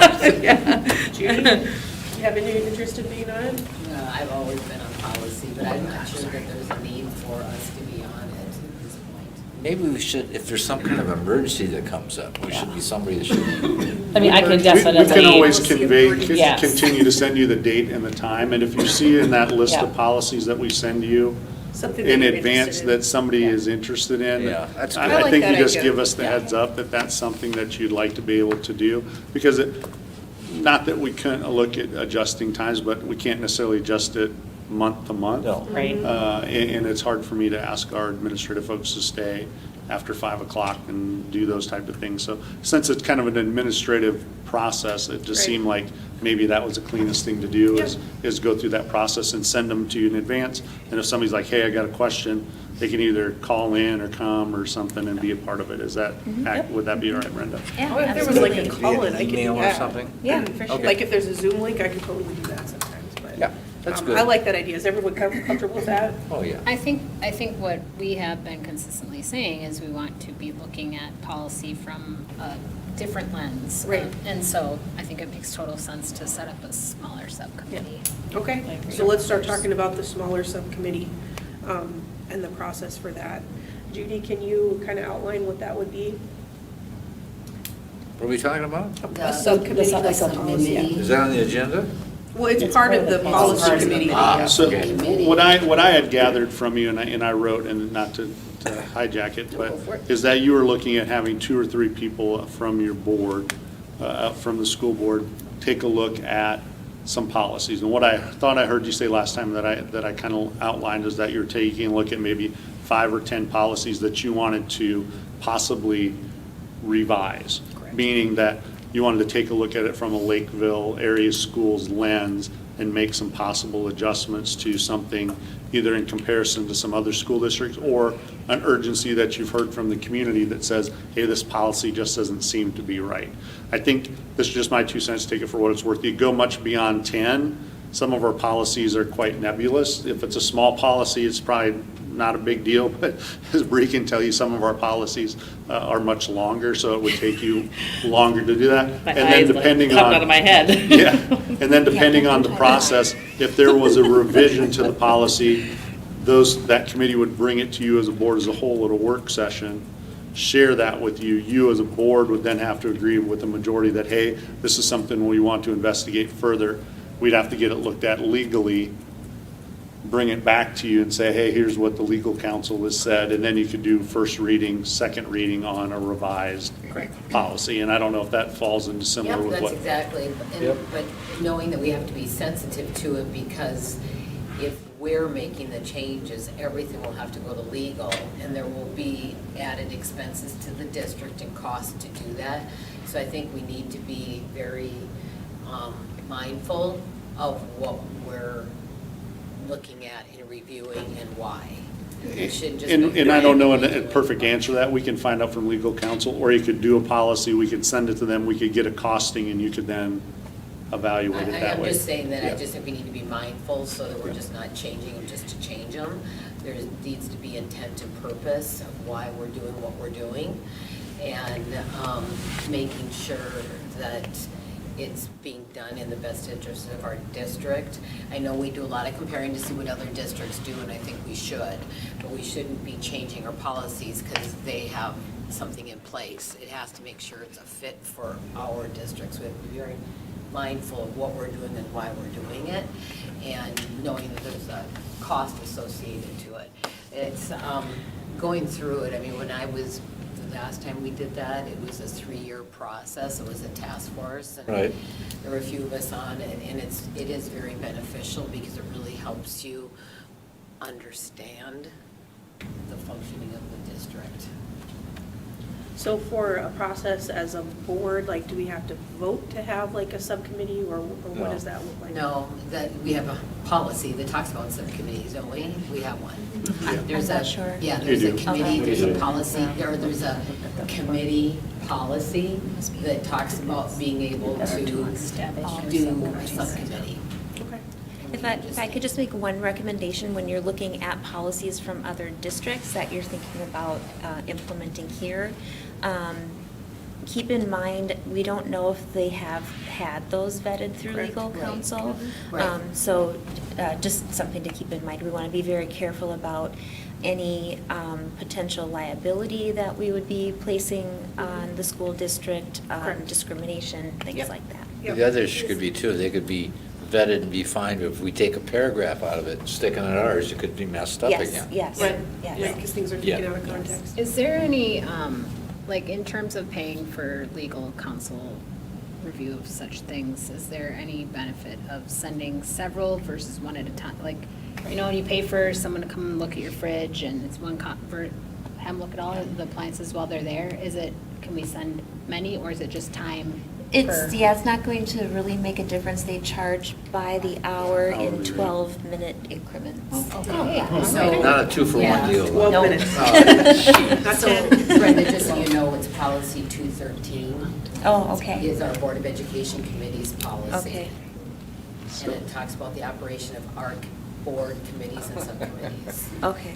So again, I'll say this and then I'll be quiet, is what you talked about was finding if there was 2 or 3 people who wanted to be a part of that, and then you as a board agreeing to that, and then finding the time for those do folks to be it. able to meet. And then we administratively really don't have a function in that other than trying to answer questions if we can. And then once those policies come back to you as a board, we'd have to take a look at them administratively and have the attorney take a look at them to make sure that it's not creating any issues, kind of like Brenda said. I say Bree should be chair. I can maybe be a part of it, but I don't want to be the chair of it. So, You don't have to have chairs. You just- No, I know that, I just throw it out. Joking. considering You see that my eyes?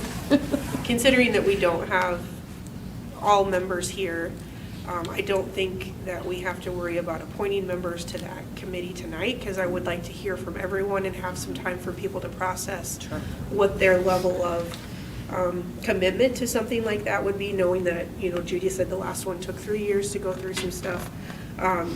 So if you're interested, just email me so I can kind of get a gauge of who's interested or who's not. Just so, I mean, we may only have 2 people that are interested, I don't know, but at least then I would know. And then once you do that, what you may want to do is touch base with our legal counsel ahead of time and say, hey, here's what we're thinking about. Are there any parameters that we need to be aware of even going into it? So they may be able to put some bumpers on the bowling alley for you to be able to say, here's things you need to be mindful of. Because I think you're going to need that purpose and reason for the subcommittee to be able to function. Does that make sense? It So would. it would It just lays it out in a- Yeah, I'm just saying, but also from that perspective, they'd be able to give you some things to be mindful of. You can, I'm just throwing that out there as an option. Right. You can either do it with or without that. Okay. But I would just say if that's something that 2 or 3 want to be mindful of, hey, is there anything we need to watch out for? Because you're going to be bringing information forward that you don't want to create an issue for you as a board It either. would probably be good for there to be review of one policy, have it run through legal counsel, just to see, Well, I think just that's for gonna be our that next kind of item. education and feedback around what this is like. Right. And to Judy's point, all of this should be driven around not review and revisement of every single policy, but what are the things that we really feel like are a priority for the board? Well, that and how things have changed over the years and you know what I mean, just to, you know, things are different now in education in itself, so. And that would still be part of what we do Yes, administratively absolutely. as well. Yeah, If we saw that, 100%. then it wouldn't just go through approval on consent procedural agenda. rather than- We Yes. would still bring Yes. something to you if there was something that was a major revision that we noticed. We would still bring that to you as a board through the same process that we're doing now. And that doesn't necessarily have to be statute and legislative, Correct. right? It's also what you're seeing within the school and. Correct. Okay. Yep. Okay. And also just a reminder that they mentioned MSBA has the training for the next 2 Fridays, the 20th and 27th, 1 to 4, specifically on policy for phase one. If you really are interested, reach out to my consent. All right, so right now, we'll just think on it a little bit. If you're interested, please reach out so that I can kind of get a gauge of who is interested in being on it. So let's move on to. I'm sorry. So go for it. I did bring a few policies today. Do you want me to wait on these until the next work session, or are we going over any policies today? Legislatively updates? Yeah, or- they're from the 2023 legislative session. Well, we can put that under this, I mean, it's policy Okay. committee, and you're on the policy committee, I think that. Okay, I have still- 3 if. Yep, just do okay, it, go for okay. it. Sorry, I didn't know about that, Brenda. I apologize. She told me. That's and okay. We forgot to add it. Because we were, It's still. yeah, it's still underneath the policy. Right. Because we were already behind on some of our. Greg, how do you sit at a hockey rink if you're cold? Oh, I have electric things I was everywhere. gonna say, you have to have- Battery operated things, plug-in things everywhere. So you're going in someday more. Grab that. That's so Yep. cool. Which way is this going around? That way. And I made sure it covered You're on right, both and it sides gets this so time. cold in those, but I have blankets, I have Well, that- everything. Do I have an issue with that? I don't think so. Okay, this is gonna be quick. This I is hope just so. number 2. I hope so.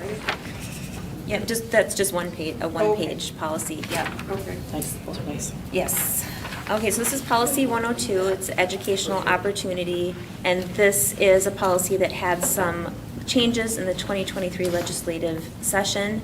Under item A, you can see that they have included the inclusion of gender identity and expression as is required under law.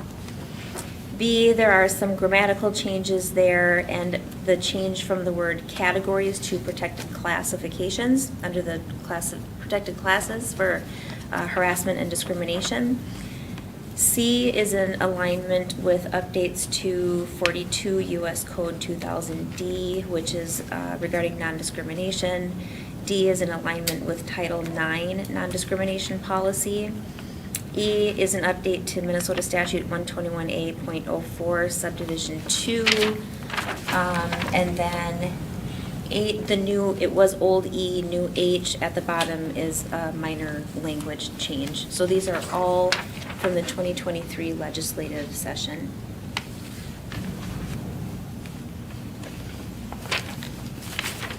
Any questions on that one? Are we ready for the next one? Okay. I mean, it's all mandated, I guess we're ready. Yeah, I mean, you yeah. know.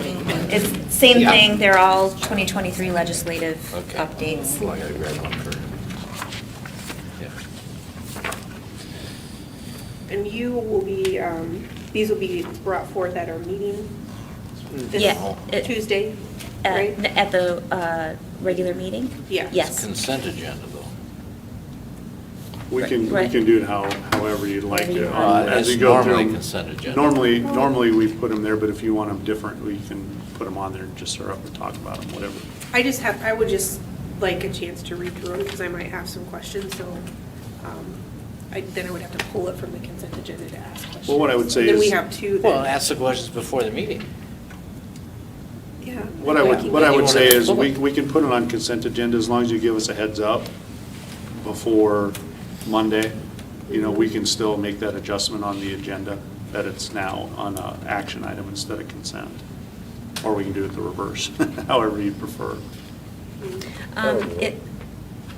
If the questions, just as a heads up, if the questions are specific to the statute that has changed, I just want you to know I might not be able to have an answer for you. Right. I might have to research it. I might not have it at the top of my Okay. head if it's statute related. Right, Okay, should I go ahead? Are you ready? go for it. Okay, all right, we have 418, the drug-free workplace and drug-free school policy. These are updates, again, from the 2023 legislative session pertaining to the legalization of cannabis. So that's what the language is. On item 1 and 2, A through D. Item number 3, definitions. A is a change to Minnesota Statute 340A.101 subdivision 2. B is an update to Minnesota Statute 151.72 subdivision 1, item C. Item D is a change to the same statute, 151.72 subdivision 1, item H. E is an update to Minnesota Statute 152.22 subdivision 6. The others are an update to Minnesota Statute 152.01 subdivision 15A. Item I is an update to Minnesota Statute 609.684 subdivision 1. And then the rest of the document where you see the asterisks, that is an update to language regarding the legalization of cannabis, adding non-intoxicating cannabinoids, I think I pronounced that right, cannabinoids or edible cannabinoid products, and that is throughout the rest of the remaining document. So, there's an X here on this one, on mine. The notes, you took out the notes. Oh, yeah, it's just, those are notes, so it's not a part of the actual policy, it's just MSBA notes that they had put in. Okay. And then on page 4, section 6 under school programs, and section 5 enforcement, those are all updates to the legislation pertaining to the legalization of cannabis as well. So can I ask a question related to students who may or may not have this as a prescription? Are they able to, if they have a prescription from a doctor, take that at school? Or is that something? It says. There's a lot of words here, so I just haven't had time to read Is there one in particular that you were? Well, I was looking at procedures for students who had item A. Because it says except medical cannabis, so then I'm like, well, can they take it or can't they? And then my other question would be like, if they are taking it, can you, then a nurse would have to be dispensing that based on their medication policy, right? And that's. Right. Like, I guess I'm like, I don't understand the gray area there, so. Yeah, so students who have a prescription from a physician for medical treatment with a controlled substance, except medical cannabis, non-toxicate, okay, so any cannabinoid product, it would be the same as, how would I say this? Like cigarettes are legal, Right. but you can't use them on district property. Okay. Does that make sense?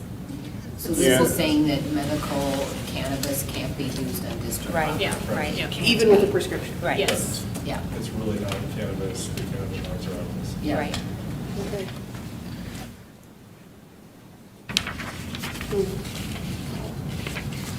Now, that doesn't mean that they can't use their medical marijuana at home. They just can't bring it to school and partake in Right. it in school.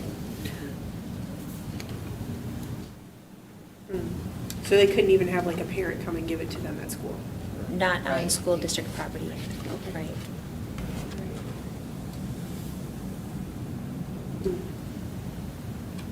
It'll be Yeah. interesting to see how this changes now that parents do have access to that more freely.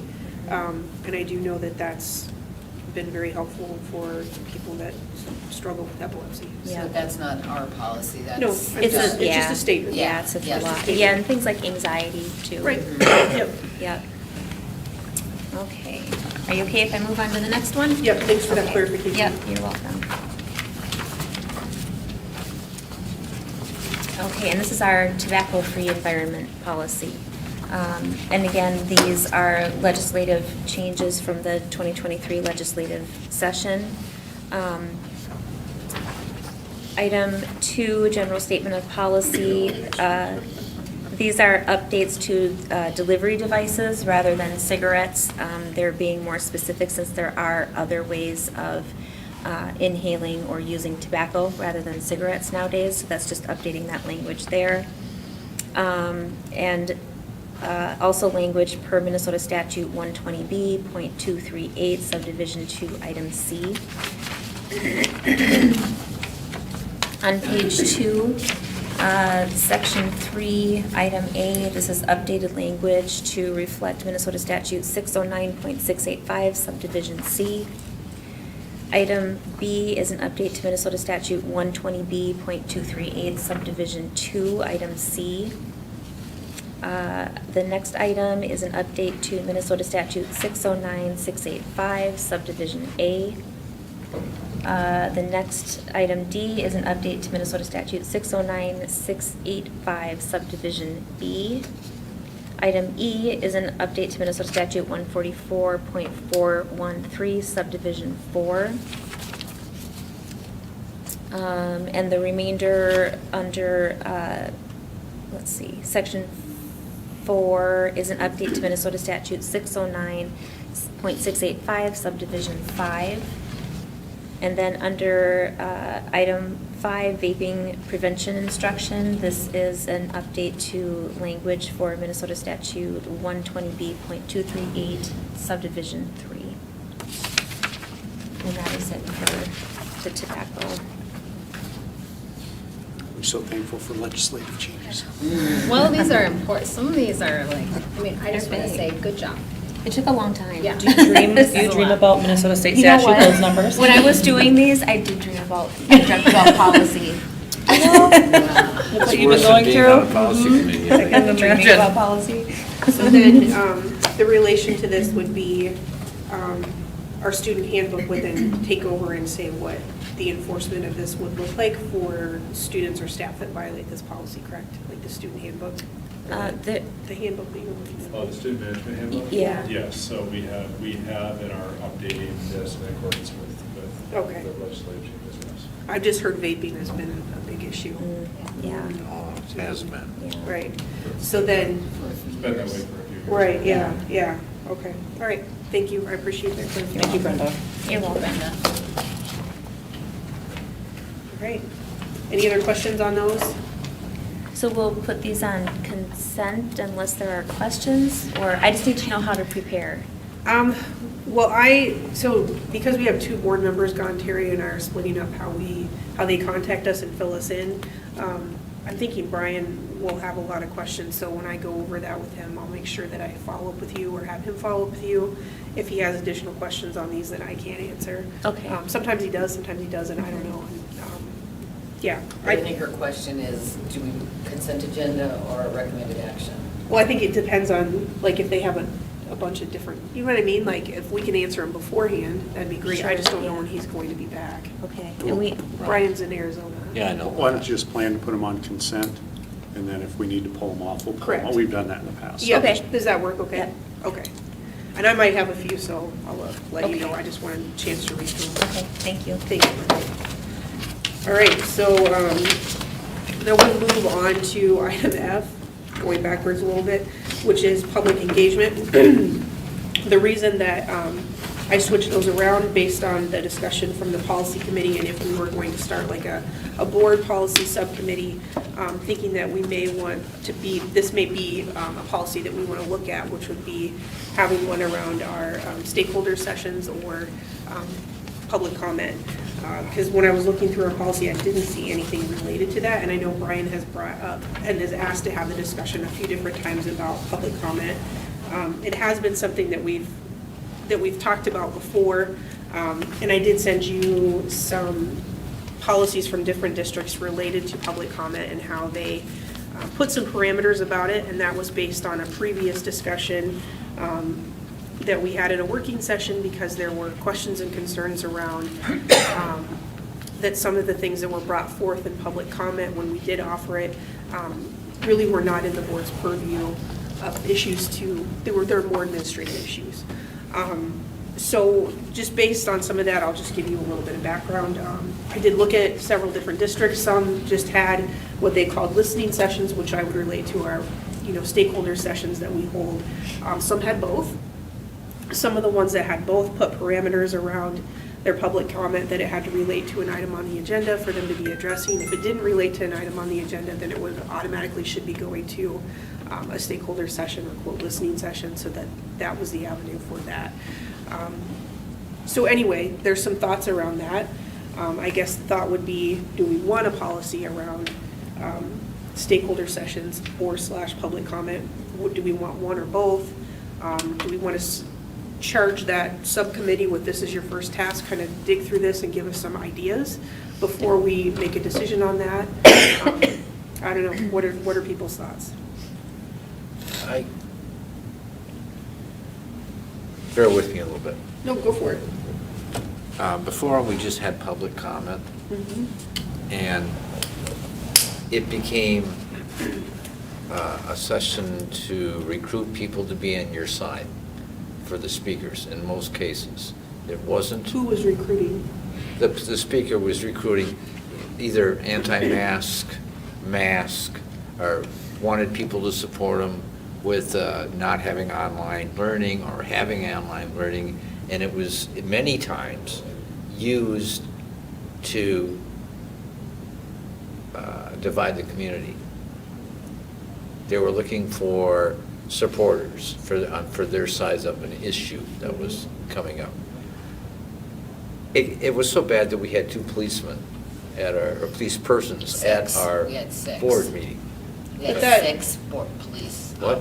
6 of them? There were only 2 But I also- inside. But I also want to state, how long did that occur and how long you've been on the board? Like, think about that, because I don't want to take like one event and say like, we're going to make So that's a the most judgment on recent that. event. That's always been the case, is that they use our medium to advocate for a political position, a do or a don't, or if they didn't like the decision that a principal would make, they would come right with us instead of taking it through the process.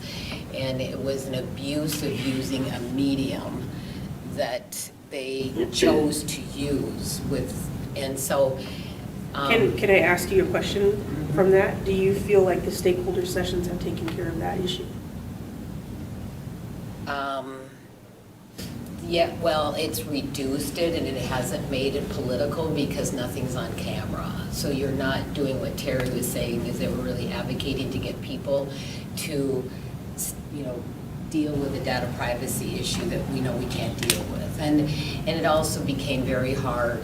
So before we go to even talking about policies, I think when it comes to, it's written on here as public engagement, not public comment.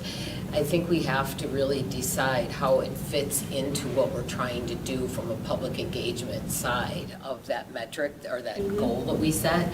Are we really going to be accomplishing what we need to do? What is the purpose of having public comment?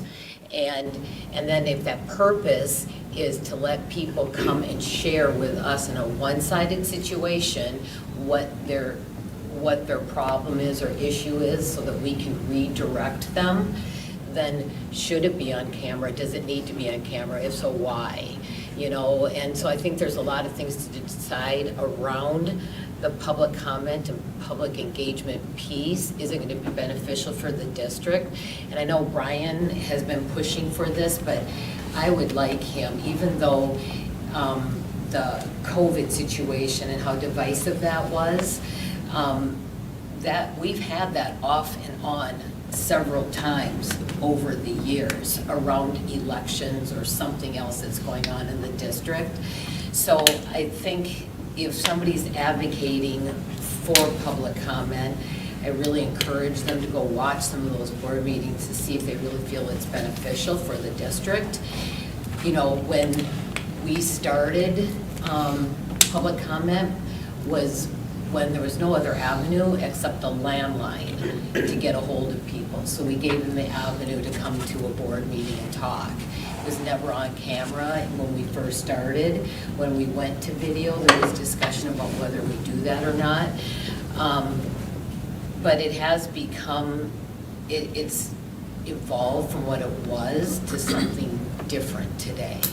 And I particularly don't like our medium to help educate people about what's going on, to come and talk at the podium with purposely, sometimes, and sometimes unintentional misinformation that really, like, why do you need to make your personal issue public? So do you need to make it public? And I just think it's really obvious with the fact that we've gone to the stakeholder sessions and it's not on camera, how little anybody shows up for them now, and that's fine. But we now have email opportunities for people to engage with us. Hopefully, if we're doing what we want to do with our board goals and getting out in the community more, they'll have more FaceTime with us for engagement.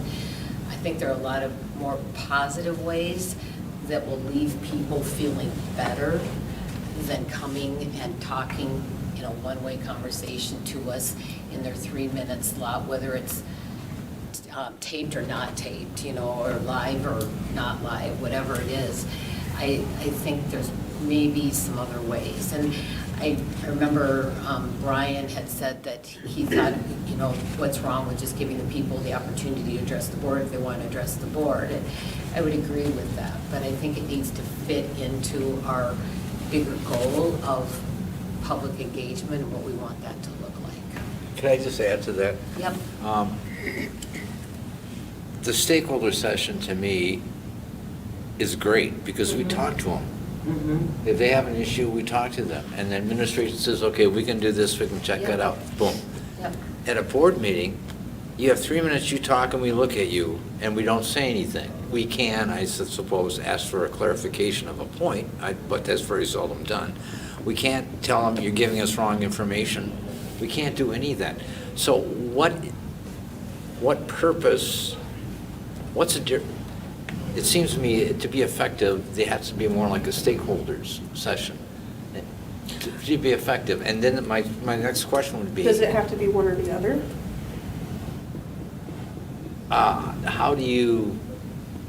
what do you mean?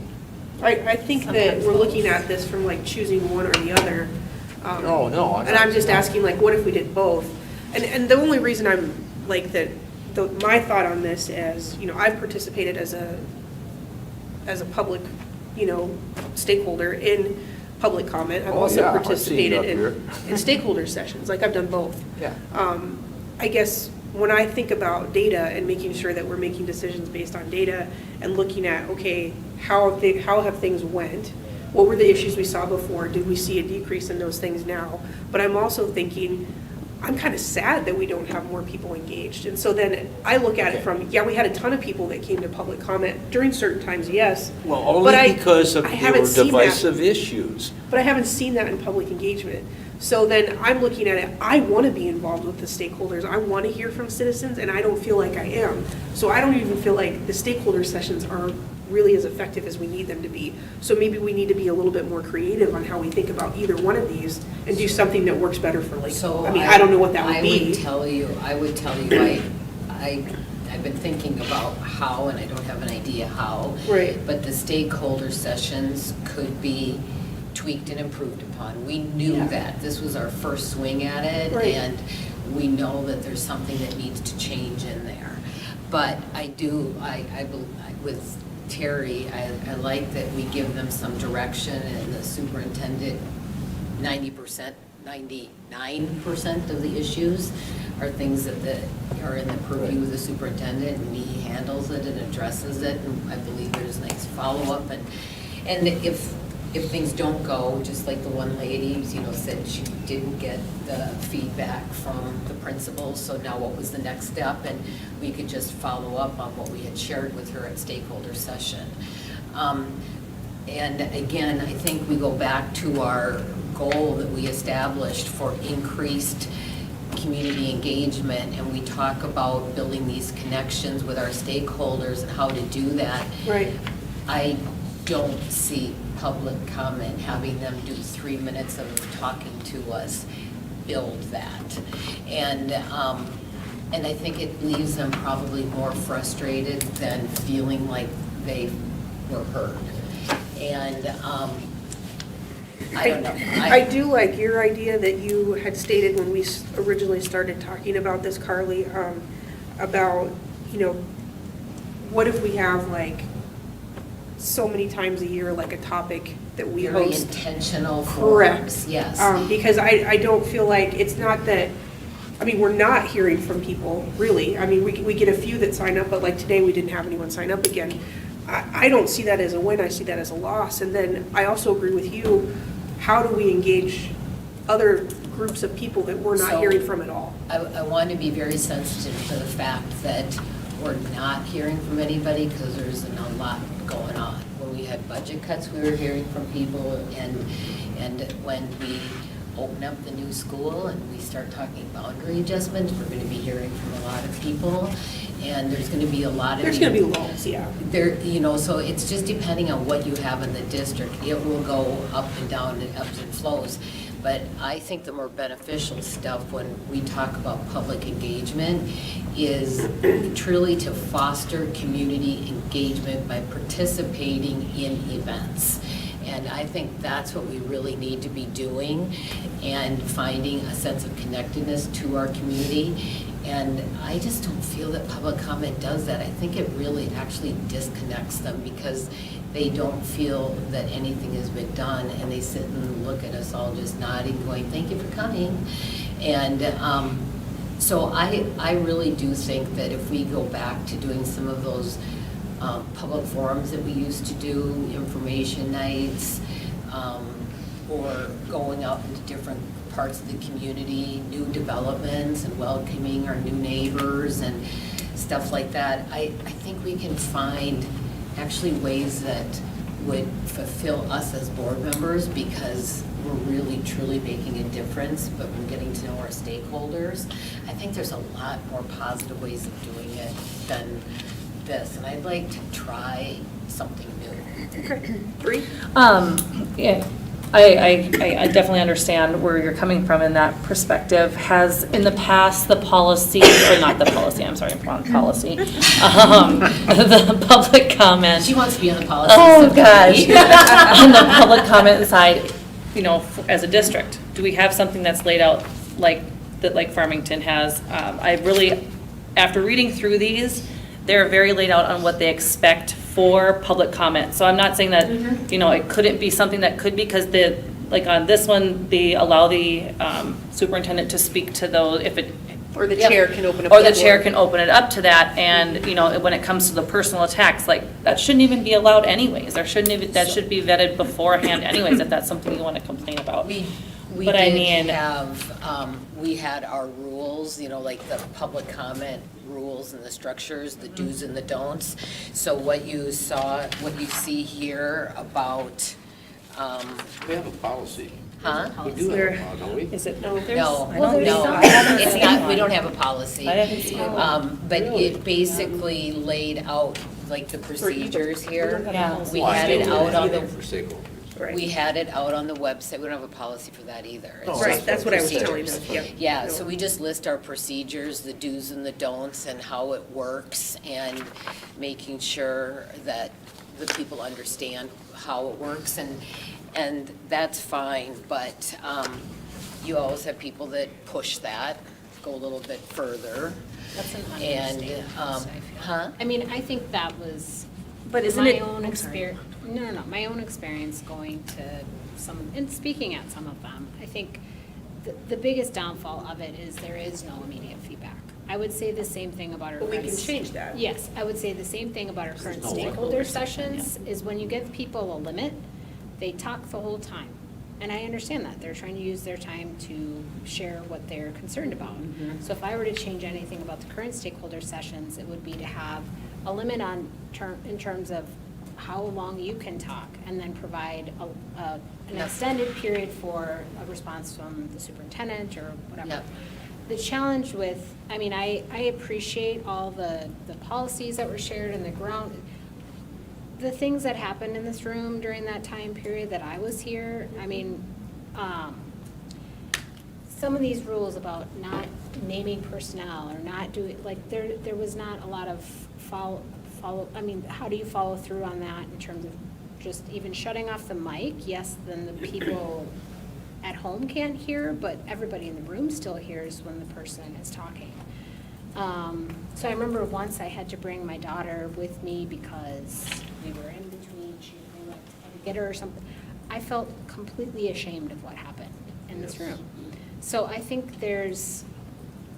I'm not opposed to necessarily reinstating public comment, but I think there has to be, it's kind of Guardrails. like when you're parenting a toddler. If you do not set up the rules and actually follow through, you understand.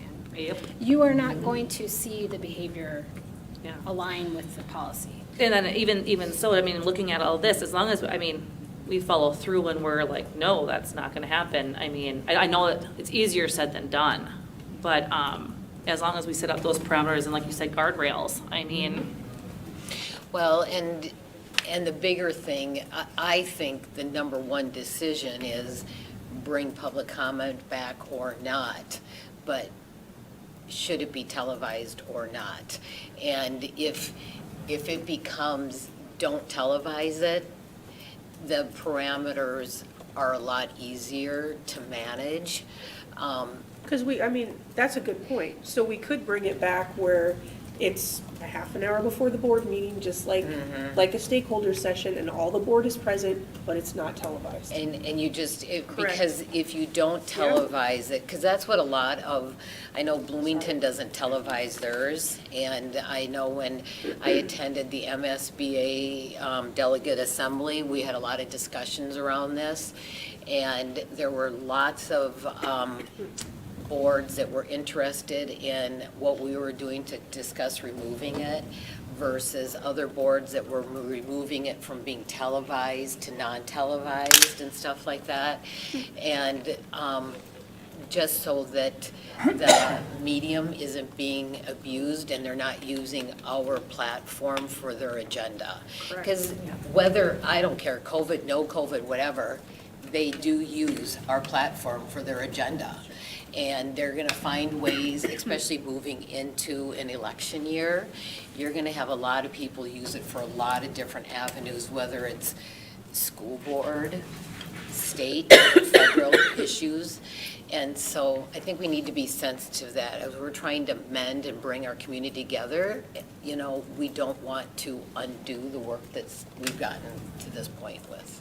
And we've got a lot of positive stuff with an opening of a school and all the different things we got a lot of good stuff going on, and you don't need that to take having away. it not televised, to try, see what happens. Well, and I think the thought process around that is that all board members are present. Yeah. Right? And I think that's some of the feedback I've heard from community members. Well, I didn't get to talk to so-and-so, and I really And wanted. mean at the stakeholders. Yes. Yes. Yeah. Yes. So it has a different purpose. Now Yeah. I'm Right. starting to see a change in purpose, and I didn't see a change in purpose before. Well, and that's some of the feedback I heard from teachers too, that they felt like they had to keep coming before it because they said, well, I talked to these three one time and then I showed up to the next one and it was like the same one, or I didn't get to hear, and then I felt like, how was that information shared? Which is why we started adding it to the board discussion But it's thing. not the same. It's not the same, and that's not what the purpose of it is. Doug. I think you've hit You a were couple so of. patient. Yeah, I think a couple of points that you hit. Number one. Does Doug want to talk? I think number one, you have to decide televised, not televised. I would tell you every superintendent I talk to around here and every state I've been in, televised is the worst thing that you can do. The other component is, what are the parameters you're going to allow people to talk to? Because no matter where I've been, even here, 99% of the things that come forward are administrative and responsibility, and Right. people just haven't gone through the steps in the process. Or they didn't like the response that they got. And so they're trying to come to you as board members to make an adjustment, which you're not necessarily going to be able to do. And I think the third component is if you allow dialogue back and forth, they're going to put you and me on the spot to try to answer something that we didn't necessarily know was coming. Sure. And they're not necessarily going to like the response sometime.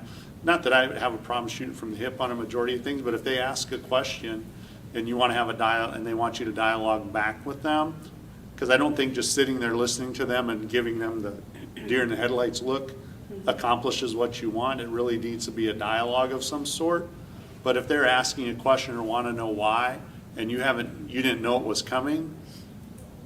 Well, I mean, And it's that as puts- simple as making them sign up for that, just like we do engagement sessions. And again, we're not gonna have everybody at the table, but then it's also Sure. like, if you don't I'm gonna follow up with so-and-so. and we're But gonna I do would that. tell you, even when, in my experience, even when they sign up and say, this is what I'm going to talk about. They don't. It sometimes the rabbit trails off. Right, And then so- that puts you or any board chair in the confrontational mode of, hey, you're off topic, I need you to, and sometimes that leads to frustration and aggression from the people, because they're like, well, you gave me my 3 minutes, and Well, I'm going to and talk about it. So so- I think those are all parameters you have to discuss. Can I just piggyback off of what Doug said, though, sorry?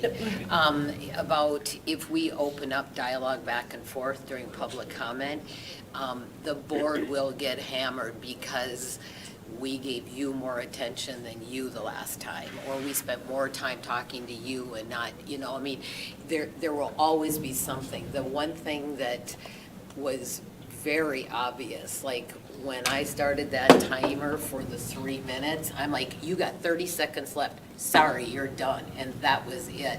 Because people would start going, they had 10 seconds longer. And you're like, oh, geez.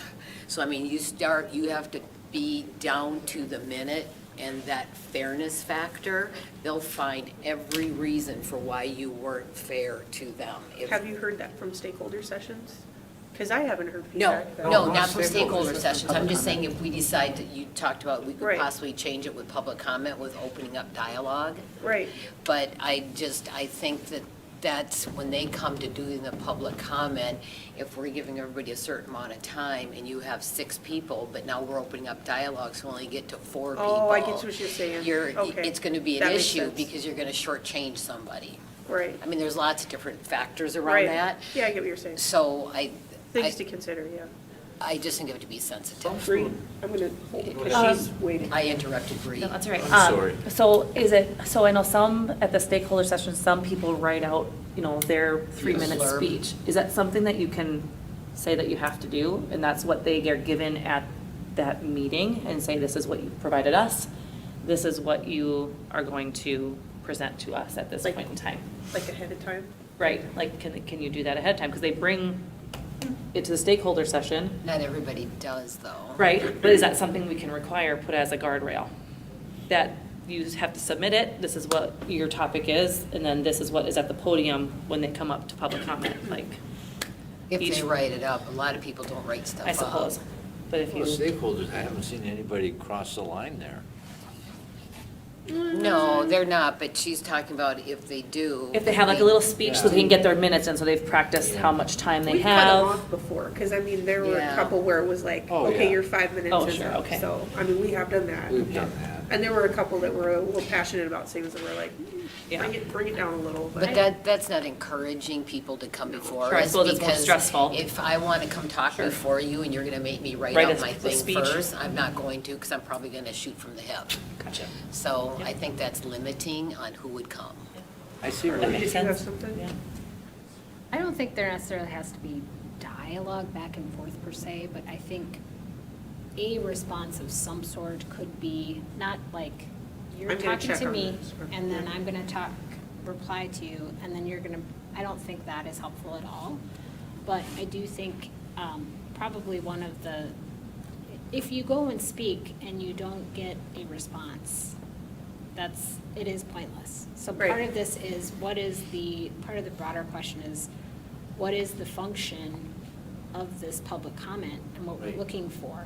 That's back to what Terry said. Right, and so if the function is, we do want to hear from our community members, we want it to be in a respectful, way, et cetera, setting up the boundaries, and then having, and if we want that person to walk away feeling like they were heard, then I think it is important to allow some sort of response, if you feel comfortable providing it. If you don't, you say, I am going to follow up with you based on blah, blah, blah. Right. What we've done in the past, I think, is the one board meeting we've heard from the public, and then the next We board reported meeting, back, we but- reported back. But to Carly's point, the one practice we were trying to change is if they came and would say something, if it needed an action item, it would be decided whether the superintendent would follow up, or if it was really a board member issue, whether we need to follow up. And we'd say the superintendent will be reaching out to you, or somebody from his staff will be reaching out to you, getting you the details and working with you, and we'd leave it at that. But what happens in a lot of times with the public comment is there's no action that's needed, they're just telling us something. And we're like, okay, we heard you, thank you. I mean, and that's what happens in a lot of cases. There's no action. They just didn't like that principal didn't agree with them on how something should have been handled. Would it And be? so then it's the superintendent will follow up with you or something. But I mean, but again, I think we need to address public comment from the public engagement perspective when we're looking at that goal, is how does it fit into true engagement, and then televised, not televised, and then setting the guardrails around it. I see where some districts kind of put a little gateway that the person that speaks at the board meeting has to talk about one of the topics that's on the agenda. Yeah, Farmington Or does get that. approval ahead Some of of them time. do it. Yeah. Farmington does that. And some say that you can only talk about topics that, that you can only talk about recommended actions. Right.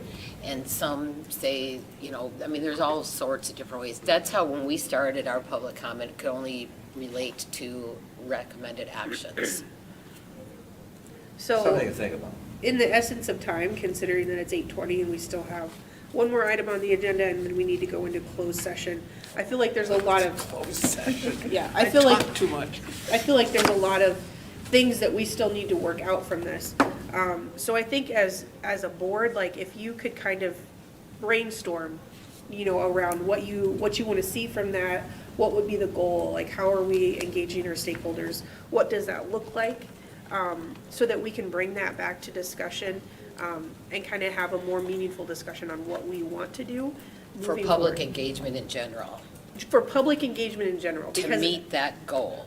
Right, Yes. because I'm not sure that one or the other meets that need, or even having both at this time would Well, meet that it's need. more than just those two things. Right, And yeah. so I think this topic needs to be its own topic about what we want to see under there, and Yep. stop saying we want intentional, get out in front of the community and talk about what those are and where they're at and how we're gonna go about doing it. We're gonna go down to Elko New Market at their library and let people know the board will be there, and we're gonna have coffee and cookies and come meet with us, and start doing stuff like that. So I And think this. you can do that in combination of thinking about like if our intentional one that we have every month, but then also like what she's talking about, like bigger ones, like maybe you want to do that like 2 times a year and start planning those now, because I mean, it's November. But that's what I'm saying, I think Yeah. we need to have a public engagement discussion as a whole. Correct. Because we keep talking about what it could be, but we need to put something down and start Yes. doing it. Yeah, Do we it. need to put something. So Yeah. that would be my recommendation, is that becomes, I don't know if it's at our development one or at. Well, our next meeting is November 14th. I was just pulling that up. That's a regular meeting though, right? No, it's, Oh, we weren't having one in November. our regular meeting is the next. Oh, yeah. We have a special session for election results that day at 5, and then a work session at 6. Was that the split one we were doing, like that's just a work session, right? November 14th. Yeah. Yeah. Okay, so we can just put it on the agenda for November 14th. We're going to come back and have this discussion around public engagement. Is everybody okay with that? Yes. That gives us time to work on it and kind of Yes. figure out some things too. So let's move on to item H, which is the last item on the agenda, the guiding changes document. I added this based on Carly's request, just to make sure it's continued to be in front of us. If there's anything that board members want to add or change, now that you've had a chance to look at it more thoroughly. Nobody contacted me and said that they did, but we just want to make sure that we're reading it and keeping it in front of ourselves, mindful of the fact that Teamworks is working on this, and so if we want to make changes, we need to do that soon. Did anybody have anything that, after looking at it, that they felt? No? Some way I brought this up. Yeah, excuse me. yes, and I've looked at it, and then after listening to, or when we were at the regular board meeting and we voted on it, some of the things that were brought up came up in my thought process, and I noticed that some of them were already in here, so I think I was pretty well set. You're good, all right. Yeah. Well, and I would say is if you have those things, don't forget, you can just send them to us and we can Right. talk to Ray. Emily's had a couple of meetings with him. I'll be meeting with him here shortly. And we just gave them the October, I think we've given them the October count, so they'll start walking Yes, through some yes. of the process. Okay. Oh, for the input team, when is your like deadline for people to, if we want added? I don't think he's asked for that yet. Okay, Yeah. so I we're think, not- I think okay. we've done the design group. Okay. And then I think he meets with us next week. And that'll probably be, I'm going to guess, his conversation about how do you Gotcha. want to go about getting that. I know some folks have sent me some names, but I haven't done anything with them. I was just Because curious. we'll have to compile them and figure out how it works. What did that do? Yep. All right, so if we have no more changes on that document, we'll go ahead and move on to item 3, which is closed session.